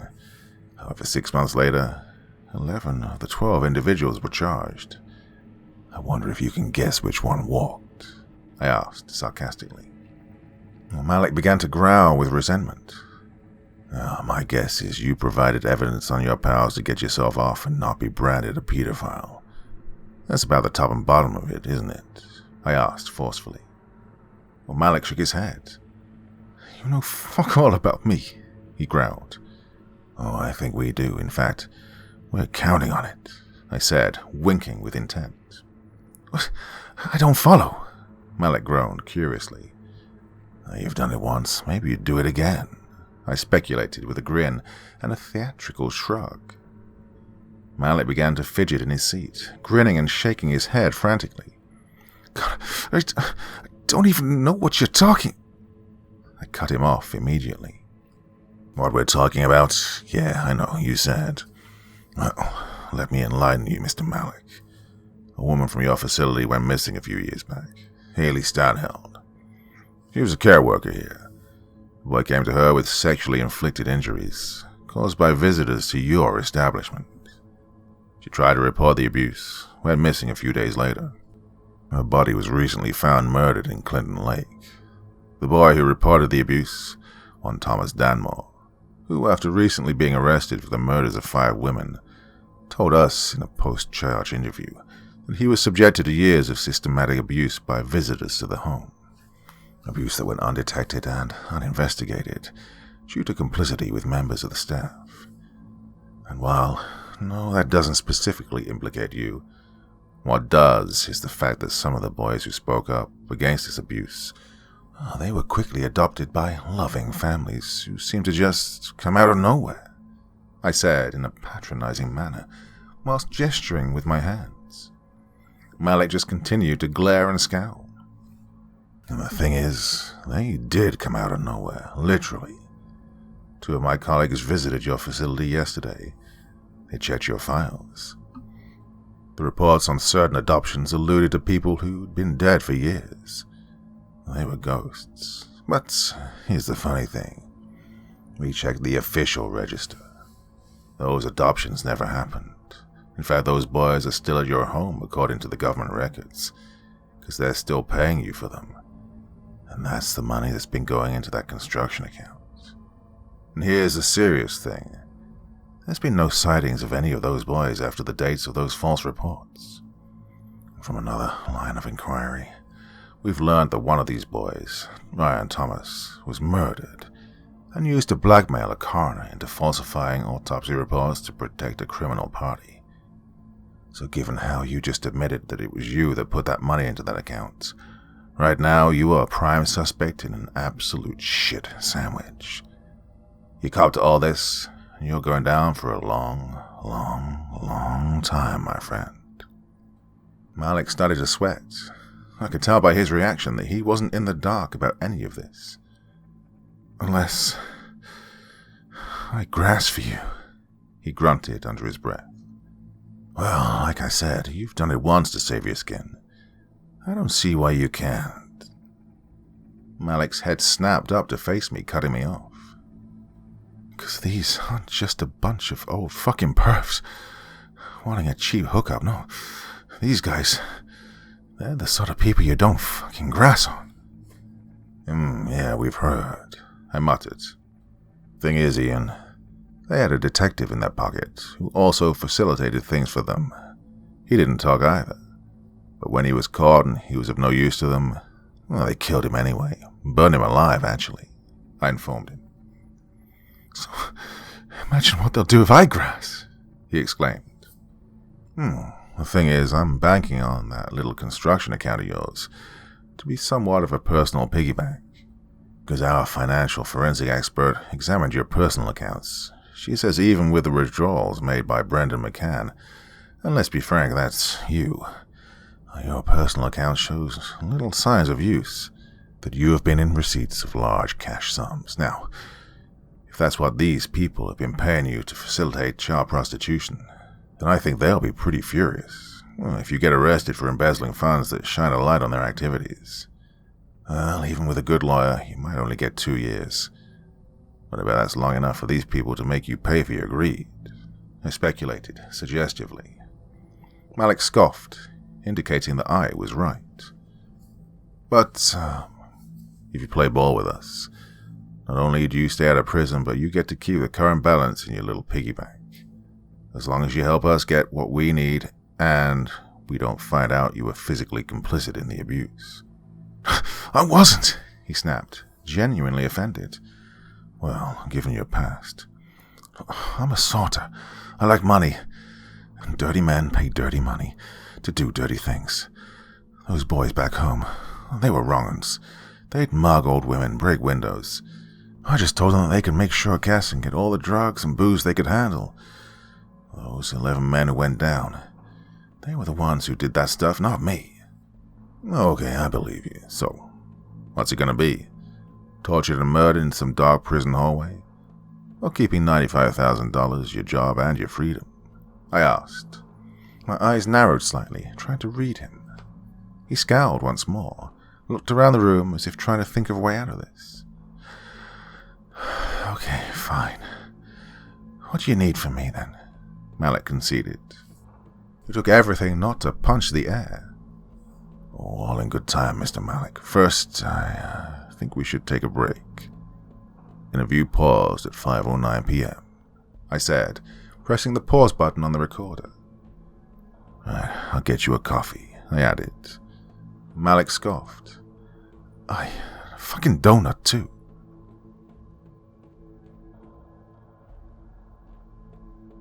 Chapter 7.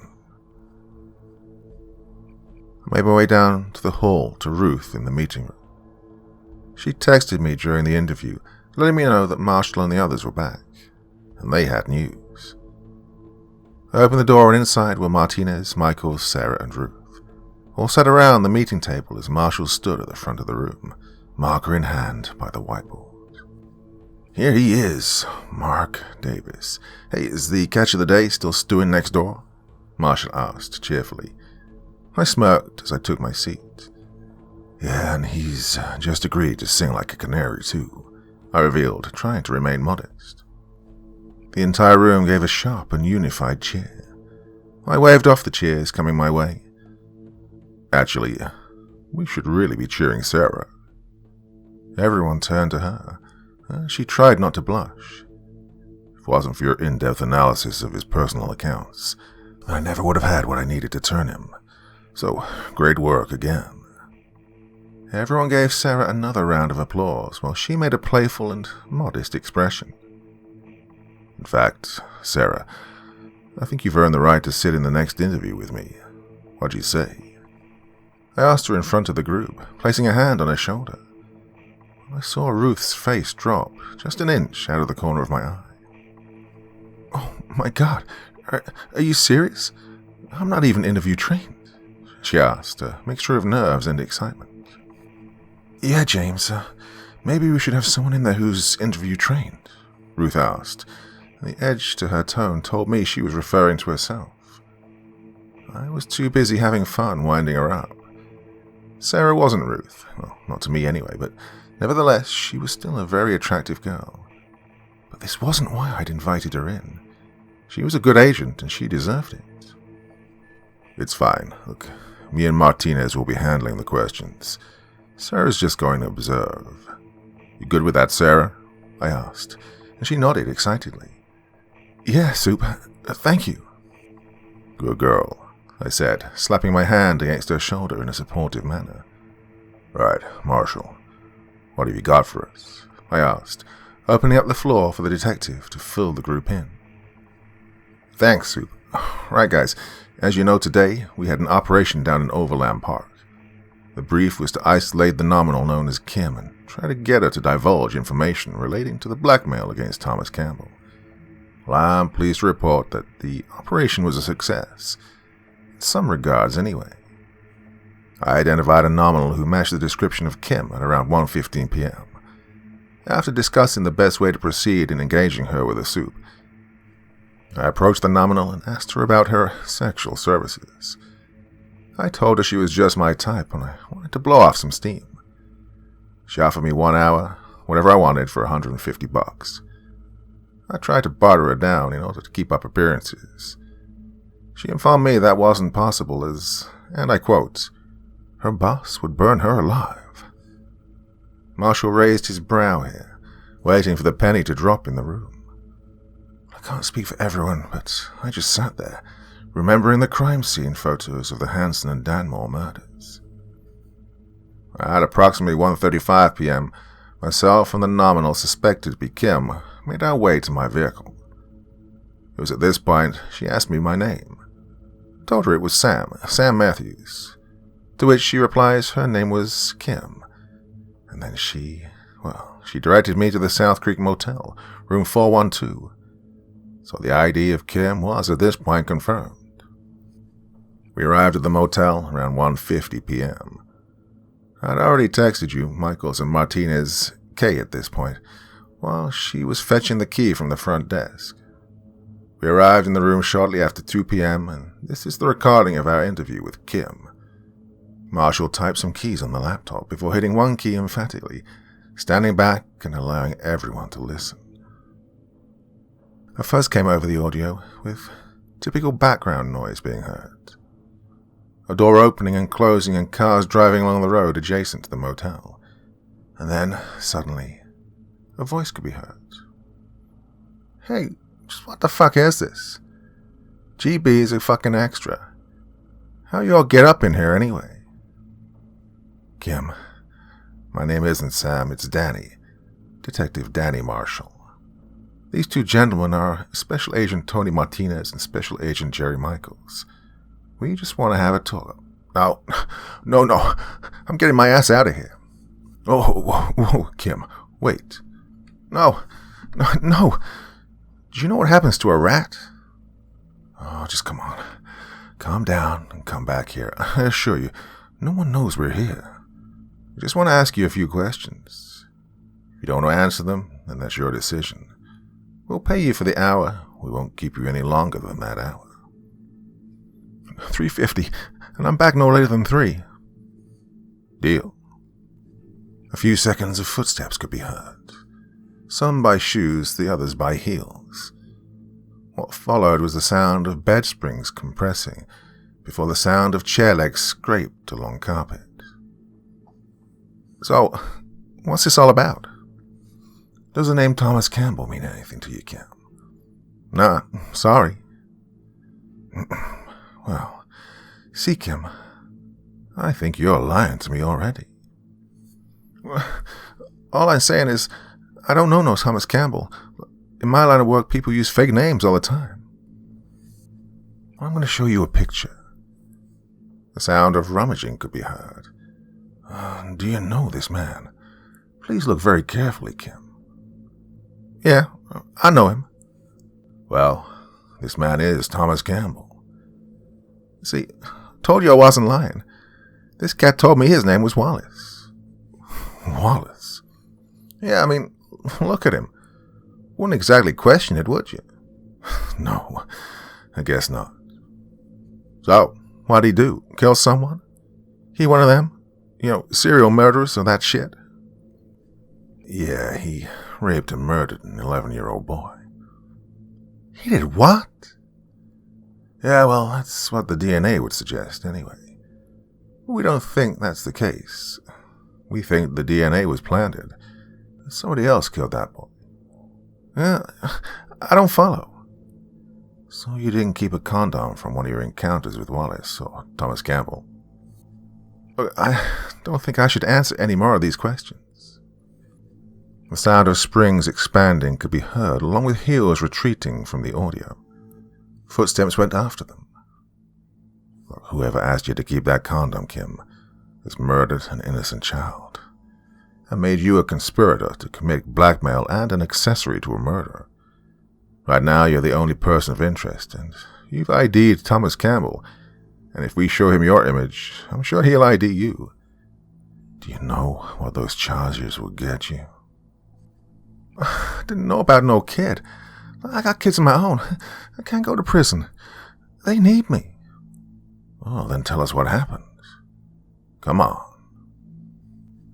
Kim took a large gulp, and it sounded like she was sobbing, ever so slightly. Well, certain clients, he makes us keep the condoms. We get a text while we're with him. Usually just a full stop. We all know what that means. Who does? Who makes you keep them? We know never to ask why. People who ask questions, well, they don't tend to do so well. Who makes you keep the condoms, Kim? Martinez asked. You have to believe me. I didn't know what they were going to do with it. Please. Then tell us who, Marshall yelled. It's called Nathan. Don't have a last name. Comes around at the end of the day. After every new customer, I keep the first condom and hand it to the guy on the front desk of this hotel. The other girls have different people to hand off to, but my guy is the dude on the front desk. It's called Larry. He asks for the client's name, writes it on the side, and puts it in a little freezer in his office. Okay, thank you. So, now, tell us about Nathan. What's he look like? $450. Kim. $450. Okay, fine. He's around 6 foot, stocky, shaved head. Looks like one of his parents is one of them bulldogs. Always be wearing one of them black puffy jackets. A bomber jacket? Yeah, that's the one. He's a nasty motherfucker. He runs the girls on this patch. We get any hassle, we call Nathan. We ourselves are any hassle, well, Nathan deals with us. This one time, one of the clients didn't pay. A girl called Nathan. Within 5 minutes, he and 3 of his boys turned up. Oh, they beat this kid so bad. They were stomping his face on the floor so hard, his nose literally pressed into his face. Don't even know if he lived or not. You, said, if you have a problem, you call Nathan. You have a number for him? Well, he gets a new one every few days. And what was the last time he got a new number? This morning. What's the number? $1,000. Okay, fine. The sound of rummaging in a bag can be heard before keytones on a cell phone. There. Can I go now? One more thing. Please take my card, Kim. It's unmarked. Look, if anyone asks, you can say it's a client. I've got your number, so if anyone texts or rings, I'll answer under that pretense. I want you to call me if you meet any other controlling individual in your area other than Nathan. Or if you're instructed to retain any more clients' DNA. Plenty more where that $1,000 came from. We could even talk about witness protection if you want to go that route. Oh, I have to go. Please. I want to know where I am. Kim sounded panicked and frantic, no doubt already regretting talking. Kim, that's fine. We have all we need. There's actually 20 minutes remaining. If you go back earlier, that could be suspect too. My colleagues are going to leave through the bathroom window and out the back fire escape. We're just going to have a coffee. You can tell me about your kids, okay? Okay, yeah, okay. Detective Marshall ended the audio file there. So the petty cash box may be $1,000 light, but not only now do we have an understanding of how this side of the operation works, but we also have a name and a description of an OCG nominal, and we have his phone number. Kim alluded that Nathan keeps a burner number for around 3 days. It became active this morning. Sarah has already been in contact with the provider. We're currently waiting for the SIM card to become active again. When it does, we'll have his movements. In terms of Kim herself, as you heard, she takes a client to the hotel. She, on occasions, receives a text instructing her to retain the condom, which she then hands off to Larry on the front desk. Larry then hands off the samples to Nathan. We don't believe Larry is an OCG nominal, but he is clearly someone assisting them, whether that be a financial relationship like Malik or a blackmailing one like Hansen. Well, we don't know. We do believe he's the next person of interest to speak to. However, I think we should at least wait till we see what we get from Nathan's cell first. Marshall's eyes asked the group for their thoughts. Excellent stuff, Detective.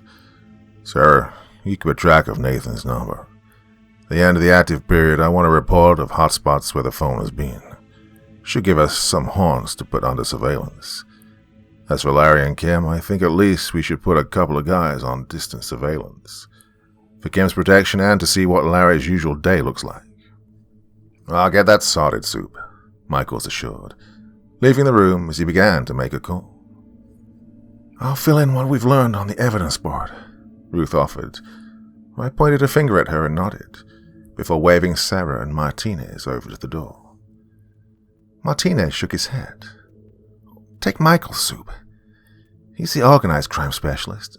This isn't my area. I gave him a nod, acknowledging the call. Come on, Sarah. Let's see what Ian Malik has to say for himself, then. Chapter 8. Interview with Ian Malik, recommencing 5:42 p.m. Now present is myself, Supervisory Special Agent Rodriguez, Operation Appletree SIO. Supervisory Special Agent Michaels of the FBI Serious and Organized Crime Division, and also Agent Sarah Mitchell of the FBI Financial Fraud Team. So it's you who had my accounts frozen, Malik growled in Sarah's direction. Sarah looked at me for permission to answer. I smiled and nodded. That's correct, Mr. Malik. I identified financial forensic evidence. You've been in receipt of large cash payments. Well, I calculated somewhere in the region of upwards of $750,000 over every 6-month period. That's not even factoring in the money you're embezzling from the home, Sarah informed him. Malik grunted a grin at her. And like I say, Mr. Malik, it's Sarah who can unfreeze your accounts. So, depending on what you tell us right now, she'll go make that happen. Before anyone notices, anyone who might be very, very upset to hear you agreed has shone a rather unwanted light on a very dark secret. Unfreeze now, and I'll spill my guts, Malik offered, almost sounding a tad impatient. No. You provide us with what we need, then we'll keep our end, I counted. Every second those accounts are frozen, I'm away from that desk. I'm at risk. These people, they're into everything. They'll find out what you know, he exclaimed in response. All right, a show of goodwill then. Who are the members of staff at Lawrence who are in on the exploitation? Michaels asked. Oh, it speaks, Malik grunted sarcastically. Special Agent Michaels will be fielding any questions relating to the ring, as it falls under his area of expertise of serious and organized crime, I informed. So, who else at Lawrence is complicit with the abuse? Michaels pressed. A few of the care workers, 5 of them, all provided by men I work for. I falsified employment records and payslips. They get worked into the rota on the days we're expecting visitors. Malik's eyebrows were raised, as if to say, happy now? Who are these visitors? Michaels asked. Accounts, now, Malik snapped. I turned to Sarah and gestured for her to go take care of it. Sarah, have the bank put something on the notes that it was an error, admin error or something, just in case anyone makes inquiries, I instructed. Don't worry, I'll take care of it, Soup, she assured me, and left the room, but not before giving me an appreciative smile. Malik noticed. Blowing the office girl, eh, Soup? Using the perks of that flash title. Don't blame you, Malik teased, a disgusting tone to his voice. It was hard not to show him how much he made my skin crawl. Probably a bit too old for you, though, I'm guessing. I quit back. Malik grunted, a mixture of a chuckle and a rageful growl. Well, he couldn't admit it. He'd be ineligible for immunity. So instead, he just changed the subject. Well, I don't control the men who work the boys. They work for them, just like me. I was put there by someone. You don't think I applied for the role and got the job based on my glittering CV, do you? Well, Michaels and I looked at each other. A confused curiosity resonated between us. Who put you there? Michaels asked. I don't know. It gotta be someone with a shitload of clout. Gotta be someone in office, no doubt, with it being a government-funded facility. How did it happen, then? Surely you didn't just get picked at random, Michaels asked. Malik shrugged. Well, knew some people. Must have recommended me, he responded vaguely. What people? Bad people. Very bad people.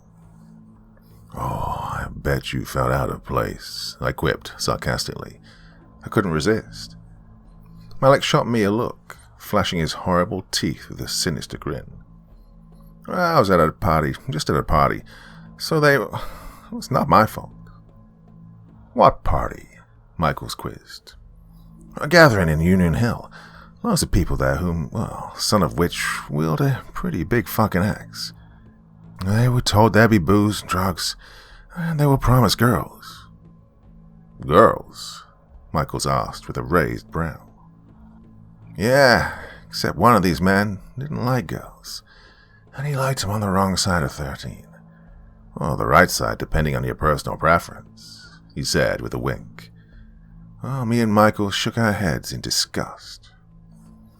So what happened then? Where'd you come into all this? Michaels asked. Well, this guy was getting pissed off, telling the host he wasn't happy his needs weren't being accommodated. Started offering more cash and demanding they sort it out. You see, at the time, I lived in Old Westport. There were a bunch of young boys around 13 who hung around my apartment block. Always getting up to no good, drinking, smoking, throwing stones at old ladies, you know the score. A few days before the party, me and these boys had an altercation. An altercation? Yeah, we little gobshites would call me a fat old man, a goofy fuck, having a real good laugh. Parents clearly not much better, no discipline. Too busy doing what they want to give two shites what their little pricks are getting up to. So I took a drive with a few of the lads to find them. And yeah, predictably there they were, up to their old tricks. I got out of the car and told them they could come to a party. Booze, drugs, all they wanted. Didn't take much persuading, to be honest. Once they got to the party, well, the promises were kept. The boys were plowed with as much vodka and dope as they could handle. And then, when they'd had enough, they were ready, for the lack of a better word. Malik's sick grin almost made me throw up there and then. So, you accommodated their needs, for a lack of a better word, Michael surmised, holding back the vomit. Ah, correct. Granted, they weren't his typical type. A little bit older than his usual preference, but still, got my foot in the door. I proved my value. See, boys, up until that night, I was an outcast. I was living on unemployment benefit in a poxy bedsit. No friends, no family. But that night changed my life. Now I buy what I want, live in a nice four-bedroom house in Prairie Park, drive a Range Rover, have hundreds of thousands of dollars. And all I do is what I did that night, what I've done in my whole life, facilitate the needs of those who have twisted urges. The man who hosted the party said he put in a word for me with his boss. Weeks later, I was in a meeting. A meeting? With who? I asked. Malik scoffed another grin and shrugged. I don't know. Very cloak and dagger, though. Got picked up one night, bag thrown over my head, and driven to some warehouse somewhere. Around 15 minutes from my apartment. So, what happened at the warehouse? Michaels asked. A desk and chair, laptop all set up, ready. Foreman who picked me up sat me down and typed away on the keyboard. Next thing I know, a webcam chat started. Like a Skype call, but I could tell it was one of those deep web encrypted things. Anyway, there was a man on the other end. Wore a balaclava, so I couldn't see his face. I took notes as Michael continued to press. What did he say to you? He asked me if I could find more boys. Apparently there were more blokes like those at the party. They wanted young boys on tap whenever they wanted, in return for large amounts of cash. I asked why they didn't just go find some rent boy in the city, to which he replied that these men wanted these boys were very powerful men, public officials, people who couldn't afford to be seen with some junky male prostitute running to the papers for a payday. So they needed a more secure pipeline. Talked about possible setups for a while. We needed the boys with no families to come looking for them, should anything happen. We needed vulnerable kids who were easily controlled and influenced, and we needed a place we could control any information leakage. I grew up in a foster home back in Glasgow. And I was beaten, bullied, and much worse too. And the fucking staff couldn't give two shites either. I floated the idea to this man and he liked it. He worked out my percentage and logistics. After the deal was done, the bag went back on my head and I was driven out of there. The rest is history. Malik leant back on his chair, his palms outward in some sort of sick pride over his business deal. Did you get the name for this man on the laptop? Michaels inquired. Nah, but I saw his screen name, though. Mr. X 45837. Or was it 45? Yeah, something like that anyway. Definitely Mr. X, though, he answered confidently. What did he sound like? Did he have an accent or anything? I asked curiously. I don't know. Used one of them voice distorters, Malik answered, shrugging it off. Oh, okay, and what are the dealings have you had with this Mr. X since that day? Michaels asked. Not a fucking dicky bird, son, Malik revealed, almost sounding offended. So, you've not had any dealings with him whatsoever? I asked, a little shocked. 13 years almost since that day. Never had any dealings with him. Guess I should take that as a compliment. Always kept everything running smooth. But whoever this guy is, he's the top man, Malik speculated confidently. What makes you so sure? Michaels pressed.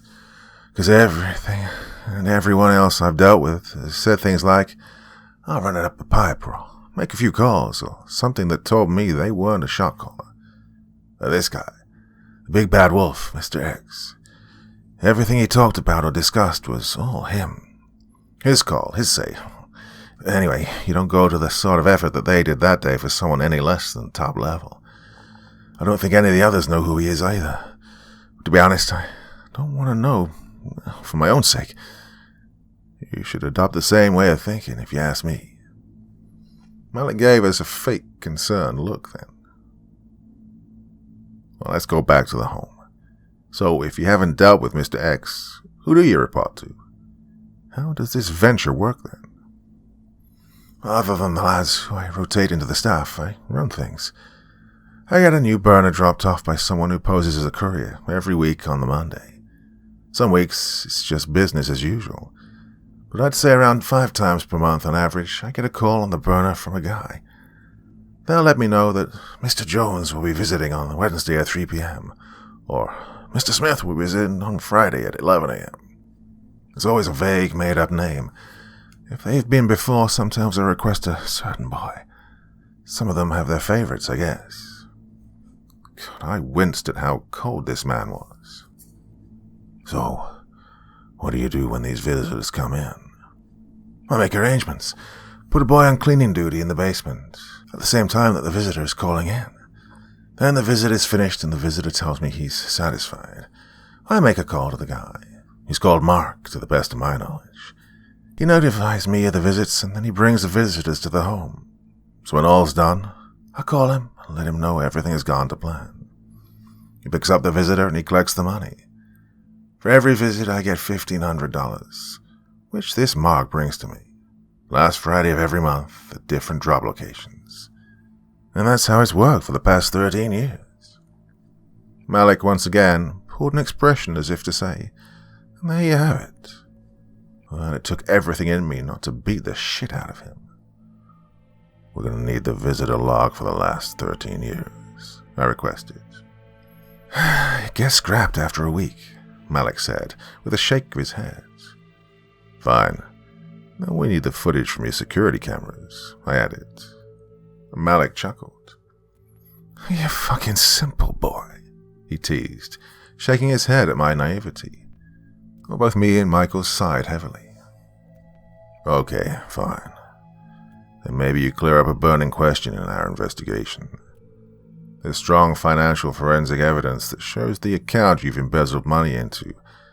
Well, that money came from government-issued funds for children who were falsely reported to have been adopted. Can you explain how this came to be? I inquired. Malik dusted his pant legs down and sighed. Some of the kids who didn't get the memo about keeping stumm, they'd start making reports to the staff who weren't in the loop. They'd pass the concerns to me. The first time the men would arrange a little lesson in keeping quiet. A kid would fall down the stairs or walk into a revolving door or some other accident. Most of them took the hint, but others didn't. They keep making reports, and those were the ones who needed to go. I'd speak to Mark, and we'd arrange for them to be taken from the home. They'd be picked up by a few of Mark's friends, and I'd knock up some papers to explain their absence. For a number of years, I'd registered the adoptions, but one day I just didn't. I had a bit of a bad run on the horses, and I needed the money, so I didn't register the adoption and pocketed the funds. It was meant just to be a one-off. But, well, when I didn't get caught, I just kept doing it. I needed a way of hiding the money, so I got in touch with an accountant that I know who cooks the books for a local drug den, who owes some salons. He set up the construction account for me, takes his percentage, and I keep the rest. Do you know what happens to the kids who get taken? I asked, curiously, although I wasn't sure I wanted to know. Mark told me they usually ship them to Albania or Moscow, somewhere that'll get plenty of use out of them.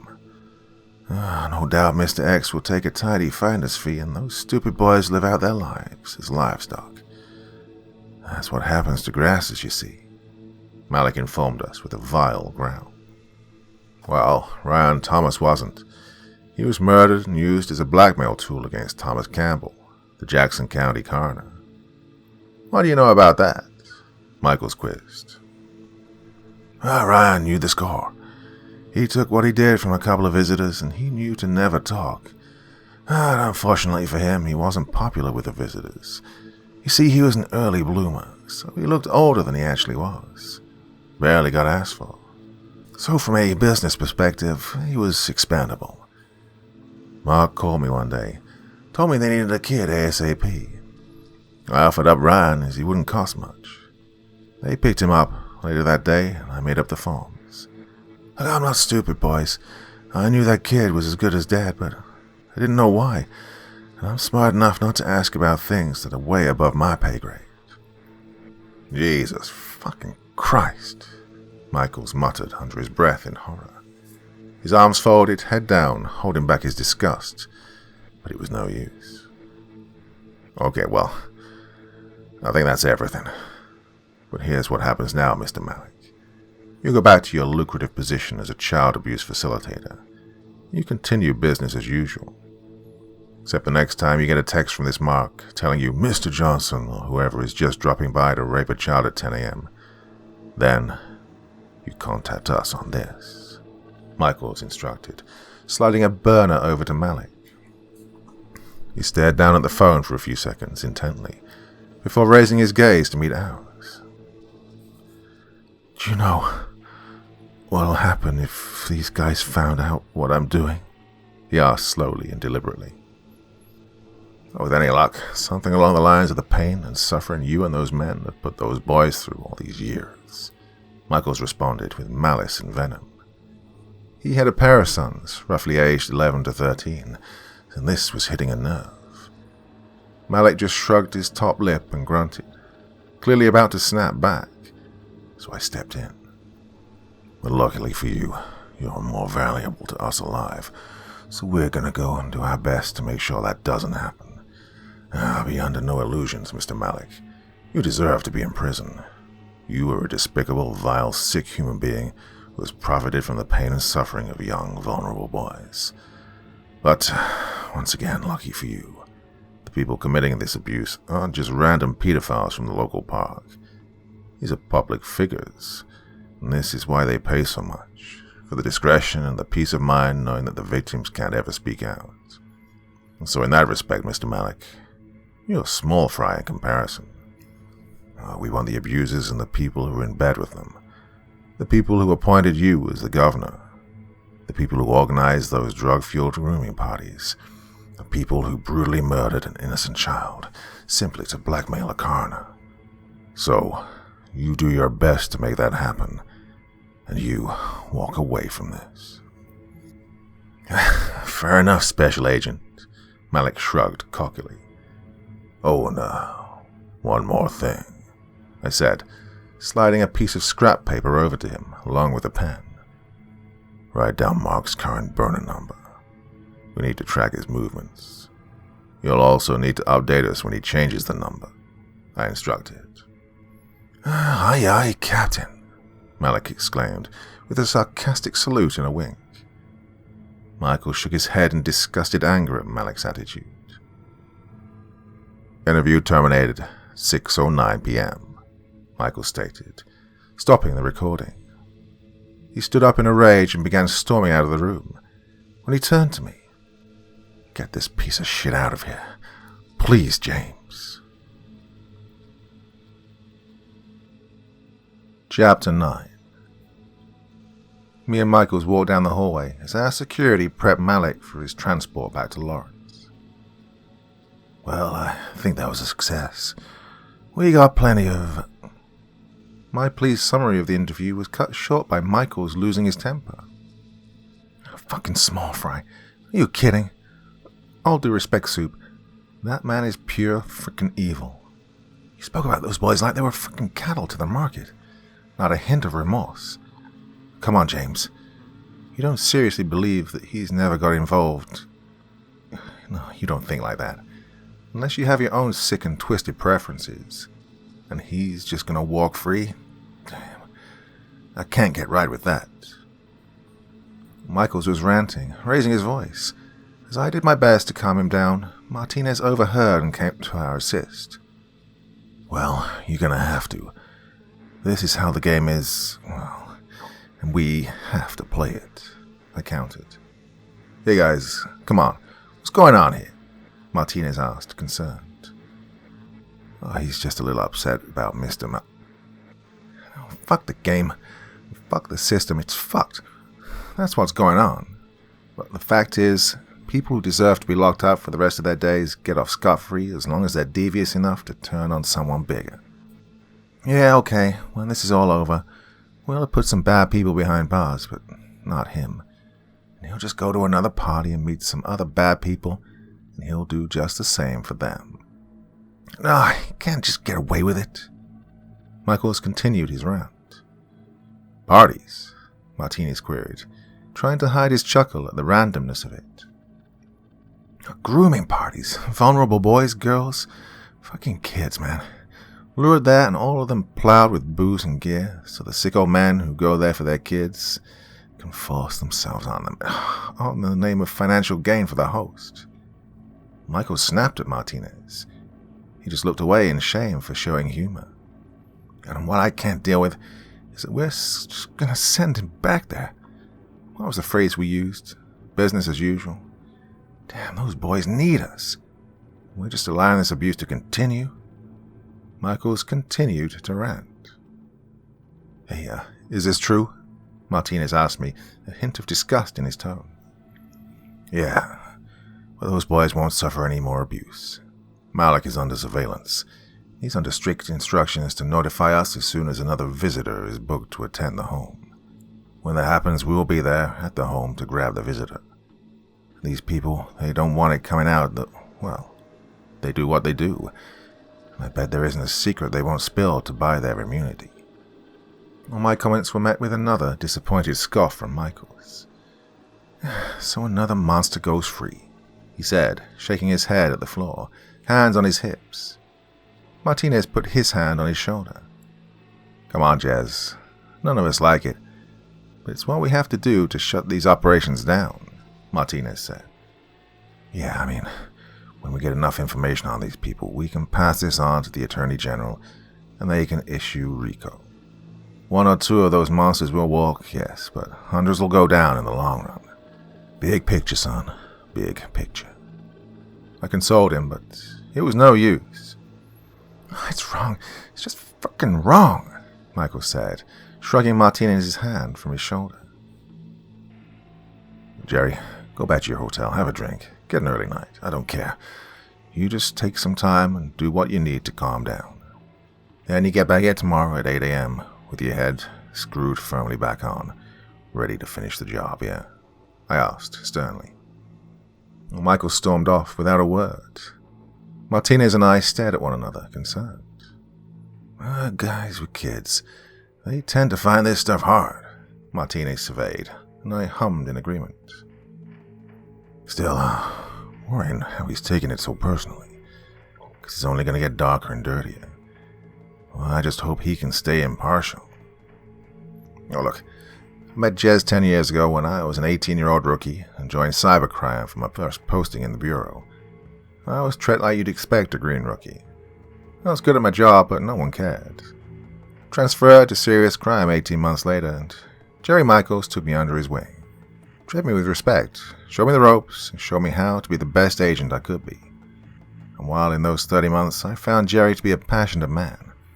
Got eaten up by these sorts of things fairly easily, but hey, you know what? When push comes to shove, he was one of the best agents the Bureau could ask for, and I have no doubt he'll see this job through, Martinez assured me. Well, I hope so, because we've got 5.5 weeks to crack this, and we can't afford any loose cannons. We reconvened in the meeting room a few minutes later. Marshal, Ruth, and Sarah eyed me and Martinez curiously as we walked into the room without Michaels. Supervisory Special Agent Michaels has gone home for the day. Family emergency, I informed them, holding back the true reason to spare any doubt spreading about Michaels' ability. Everyone said, fair enough, and accepted it. Sarah, I need you to add this number to the list of cell phone traces. Put it under the name Mark. This is another OCG nominal who seems to be in charge, or at least the boots on the ground for the OCG, in regards to the running of the Lawrence Home for Boys. I instructed, as Sarah made a note of the number on her notepad. So we know that Nathan works the prostitutes in Overland Park. We know Mark runs the visitors to Lawrence. We know Pablo, either alone or part of a group, works the parties in the Union Hill area. Now finally, we have a pseudonym for the top man. The person who's behind it all, the one who's pulling the strings, Mr. X. I informed the group, filling in the gaps on the OCG hierarchy chart. Our next moves are to track the movements of the nominals known to us as Mark and Nathan. Find out where they go other than their patches. Could lead us to an OCG haunt or even a main base. Malik told us that 13 years ago, when he was recruited to the OCG to run Lawrence Home for Boys, he spoke to the top man via a laptop video call. He said the server was encrypted and the individual used the username Mr. X. Told us the man wore a balaclava and used a voice distorter. Ruth spoke up then. Just like Hansen stated in his OTR interview, he said when he was blackmailed, there was a man in a video matching the characteristics of Mr. X, giving him instructions and the consequences of not following those said instructions. Yeah, the same individual and scenario described by Thomas Campbell, I added. So it appears that Mr. X, top man or not, is at least the individual in charge of the blackmail, Martinez hypothesized. Malik seemed to be confident that he was. The way he spoke about setting up the sex ring at the home.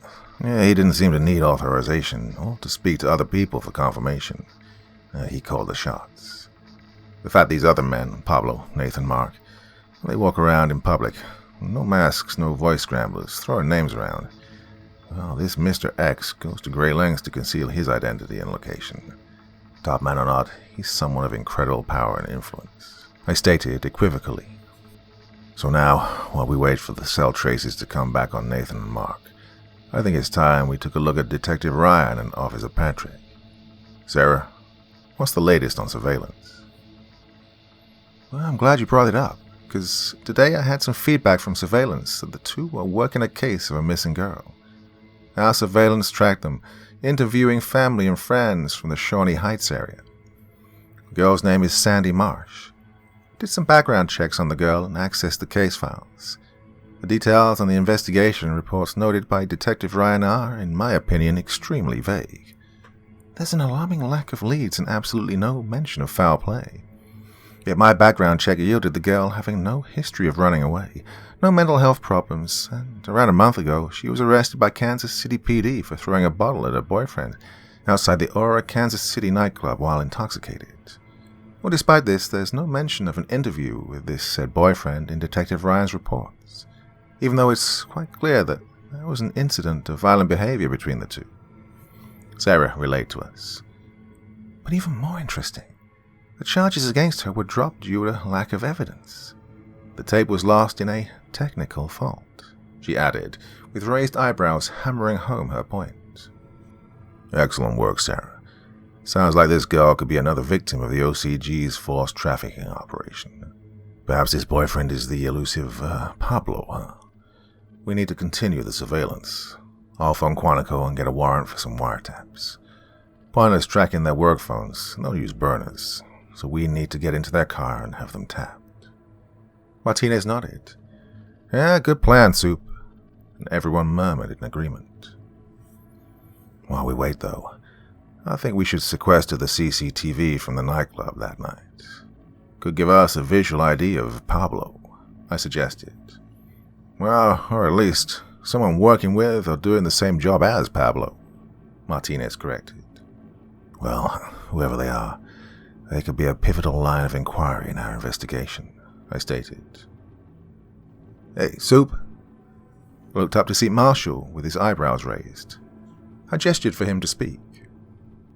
Well, given how we don't know if the nightclub itself is an OCG front or hangout, well, perhaps it's best if I go alone to request the CCTV. I'm a detective.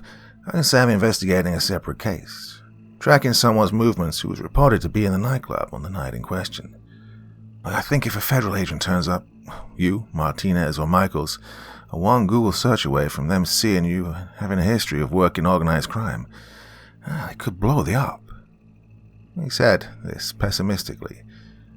I mulled it over a few seconds. Well, Ruth was right. It was time to start trusting people. Sure, good shout. Head down in the morning. Less chance of OCG nominals being in attendance when you visit. As for everyone else, well, there's nothing left to do until we get the warrants for the wiretaps and the cell trace reports come back. So go back to your hotels, have a drink, get some good food. Rest up, because we're in pole position to get these bastards now.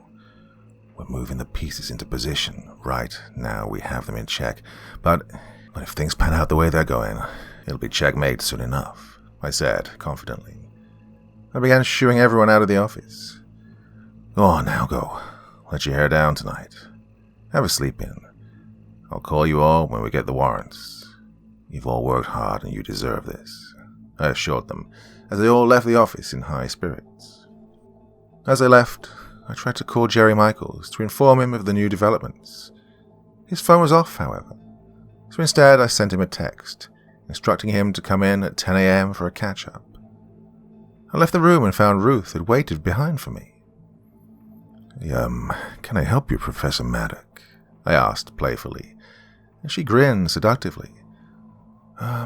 Perhaps you can give a girl a few tips on how to let her hair down, she asked suggestively. I didn't need asking twice. Chapter 10. Well, that was fun, Ruth said, biting her lip. Very, I agreed, panting. Are you okay? She asked calmly.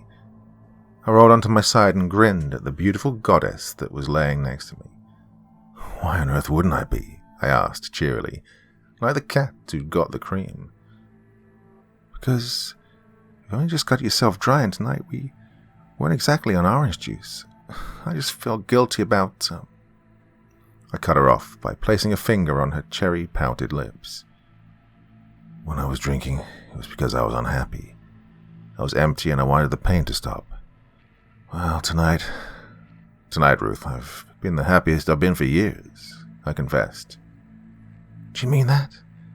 Or do you just think you're saying that because you don't want to admit it? She asked, concerned.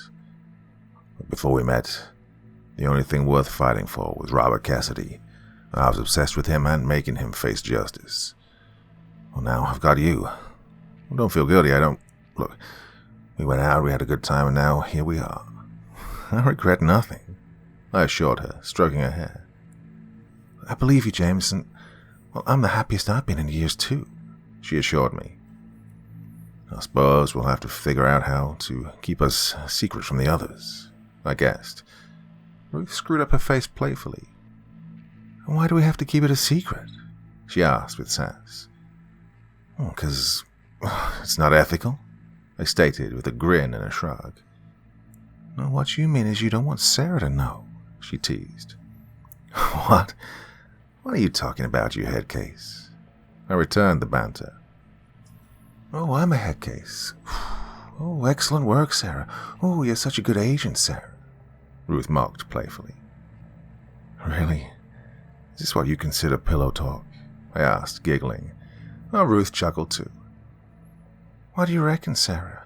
Fancy sitting in on this interview with me, babe? Ruth continued to mock humorously as she rolled onto her front and moved her beautiful face close to mine. I kissed her. Couldn't resist. Now who's jealous, eh? I teased back, and she smacked my shoulder in a frisky manner. I'm not jealous, she persisted. Oh, I beg to differ, I countered. Oh, do you now? Yes, I do.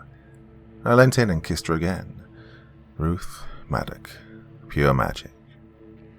I thought we'd agreed that we were going to put this on hold for 6 weeks. Stay ethical and professional, I asked, with a grin on my face. Yeah, well, when you mix undeniable chemistry with 2 bottles of tequila, professionalism and ethics tend to go out the window, don't they? Well, we began to giggle and hold each other when I noticed my phone lighting up. I held the phone up to check the caller ID. It was Sarah, but the call had ended before I'd had a chance to answer it. See? I told you were flirting. Why else is she calling you at 2 a.m.? Ruth asked, with a righteous tone. I didn't reply to her, though. I was too busy sitting up straight in a panic. My phone had missed 12 calls from Marshall and 4 from Martinez. And this was the second time Sarah had tried. Oh, shit. Oh, fuck. I must have put it on silence before we, well, look, I best call him back, I said, panicking. I called Marshall, given how he was the first one to call. After a few rings, he picked up. Hey, Marshall. Sorry, my phone was on silent. He cut me off. So, you need to get down to St. Luke's Hospital. Something's happened. I'll explain when you get there, he said in a grim tone. Ruth and I looked at each other, concerned. I mouthed the words, "Get dressed," to Ruth. Okay, look, we'll be right there, I exclaimed. We? Marshall asked, a little taken aback. Well, I began to stutter, trying to explain my slip of the tongue. Yeah, I'll pick Ruth up en route, I corrected, and he seemed to buy it. Just be as quick as you can, he pleaded. I assured him I would before myself and Ruth jumped into our civvies and called a cab. Well, fair play, they arrived pretty quickly. In cab, Ruth leant into me and whispered, "What's going on, James?" I just shook my head. I don't know, Ruth, but it doesn't sound good. We arrived at St. Luke's no more than 20 minutes later. The traffic in the city was almost non-existent at 2:30 a.m. We rushed through the main entrance where Martinez was waiting for us by the front desk. He informed the woman on the front desk that we were with him, and he gestured for us to follow him. We entered the elevator, and he pressed the button for the floor on which the ICU was located. So, how bad are we talking? Scale of 1 to 10, I asked. Martinez could barely look me in the eye. 11. Bad, but right now, they're doing everything they can, he assured us. Doing everything they can to what? Ruth pressed. Martinez stared at both of us for a few seconds. Well, save them, he revealed morbidly. The elevator pinged and the doors opened. A cluster of nurses and doctors were rushing back and forth, amongst the sound of EKG machines beeping rapidly. We rushed around to the ward that Martinez was leading us to. When he rounded the corner into the hallway, Marshall and Sarah were there waiting, watching through the window, looking gravely concerned. Neither of them said a word as we approached them. They just maintained a horrified gaze on us until we joined them. They guided our vision through the glass to the 2 hospital beds in the room.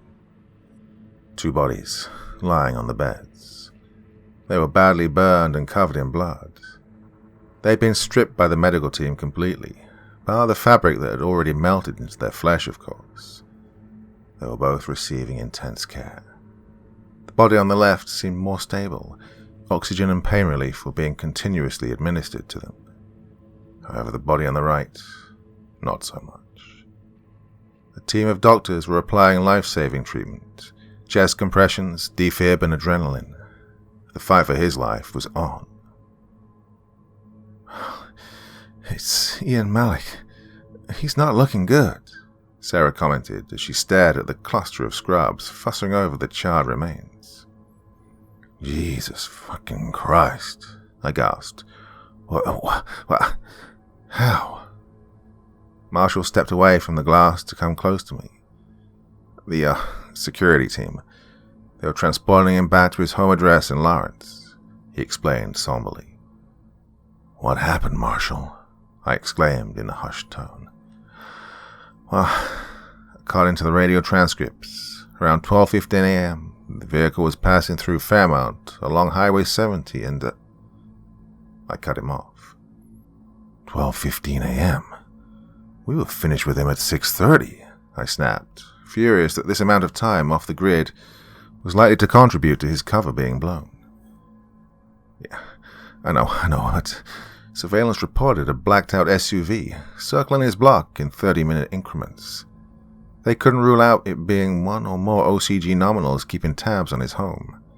Security decided to hang back until surveillance gave the all-clear, which, at 11:30, they said they hadn't spotted the vehicle in over 1 hour. The transport left HQ at 11:40 and traveled straight there, he explained. So, what went wrong? Ruth asked, concerned. Well, they were ambushed. 2 of the security died at the scene from serious gunshot wounds. Malik and the other guard, they were shot and set alight, Marshall said, swiping his hand through his hair. A passerby who came across the scene phoned emergency services, and they arrived on the scene at approximately 12:40 a.m. and rendered emergency first aid. The survivors were airlifted to St. Luke's to receive emergency treatment for the bleeding and burns, Martinez added. Well, the way he trailed off, however, well, it was like he was holding something back. What? I asked, my eyes darting between Martinez and Marshall, waiting for an answer from either of them. Well, it's one thing knowing Malik's left his post for the day with 2 agents and has been off the grid for nearly 12 hours. Yeah, that's a plausible reason for the OCG thinking he can't be trusted. But it's a whole other thing knowing the route and time that convoy will be on that highway.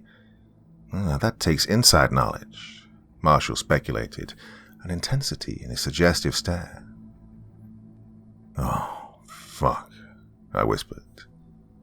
Hey, Soup, Martinez interjected. What? I asked, reluctant to hear any more bad news. No one can track down Michaels. His phone's dead, and we went out to his hotel. He wasn't there, he confessed.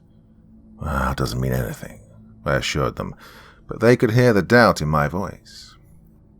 Look, we don't know anything, do we? You said he was in a state about Malik getting immunity. Martinez told me you instructed him to go home earlier and cut loose. Might be in some bar somewhere for all we know. Look, if anything, I'm more concerned the OCG might have got to him as well, Marshall said, with a troubled expression on his face. Look, I respect Jez more than anyone in the Bureau, and normally when he loses it, he cools off pretty quickly, but he was raging about Malik, saying it wasn't right and that he'd just get to walk, continue to exploit the kids at Lawrence.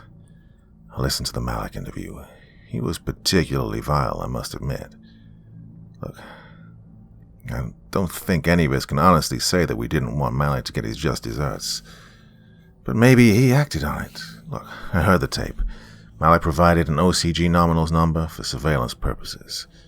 Maybe he called and tipped him off. What? Get 3 of his own killed in the process? Marshall snapped back at me. Well, maybe he just thought they'd hold him up at gunpoint while they took Malik. Maybe the OCG crossed him, Martinez speculated. Look at you. You've been in IAD too long, Sunshine. Too used to ratting out your own. Martinez snapped at Martinez, shoving him in the chest. Then Martinez lunged at Marshall. God, who the fuck are you? He yelled, grabbing Marshall's collar. Just some random detective thrown on a federal task force. Hey, maybe you're the mole. Well, the two men began to tear at each other, as myself, Ruth, and Sarah pulled them apart between us. Hey, calm down, the pair of you. For all we know, it was one for the security, and the OCG killed them too to tie up a loose end. Could have been the surveillance. Could have been no one. They might have just got suspicious about Malik and had him followed. Look, we don't know. So until we do, there's no more talk of a leak, I demanded. Well, the two egos of Marshall and Martinez managed to calm down. Everyone subtly agreed to drop it, and both men muttered apologies to each other. Right, Sarah, I want you to go back to HQ and find out what the hell happened tonight. Email your findings to me and then take tomorrow off. Marshall, you go home. Get some sleep, and tomorrow morning get the CCTV from the nightclub. Martinez, I want you to go home and keep trying Michaels. As soon as you locate him, call me. Ruth and I will stay here and see if the guard or Malik make it. We'll all report back to HQ in 30 hours. We regroup. And by the time we reconvene, we should have the warrants for Ryan and Patrick. We still have the cell phone traces. Oh, and Kim, too. Look, this isn't the end of the world. I dictated to the team, passionately. They all nodded and murmured in an exhausted agreement. Right, go on, I commanded, and ushered them out towards the exit. I slumped down on one of the chairs next to Ruth and sighed heavily. Well, do you think he did it? Ruth asked, genuinely curious. Who did what? I asked in a tired haze. Michaels, tipping off the OCG about Malik. Well, I took a second to consider it. Look, I don't know. Let's see what he has to say for himself first, before jumping to any conclusions, I said calmly. Are you sure you're not just avoiding considering the alternative, James? And what's that then? I asked rhetorically, already knowing the answer, but Ruth said it anyway. That the OCG have someone inside the task force. End of part 1.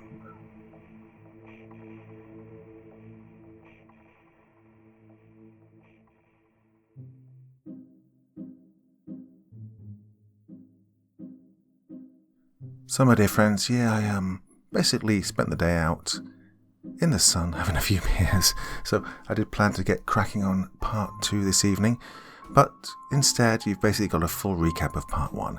Now I know a lot of you are following this series intently, and I thought, well, it might be nice for those of you who are just getting started to have a full recap of the 2.5 hours so far, because it's quite a long story, and we're only about halfway through, so here you go. This is part 1 of Operation Appletree in its fullest state. Definitely back again next week recording more, so apologies, but yeah, beautiful day here. Went down to the river, had a couple of beers and some fun. Back on schedule next week. Till then, my dear friends, very, very sweet dreams and bye-bye.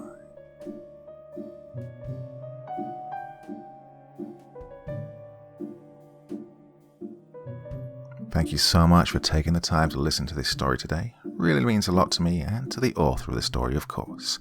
Well, if you want to know more about me, I'm pretty much everywhere on social media. You can find me on Facebook, Twitter, Instagram.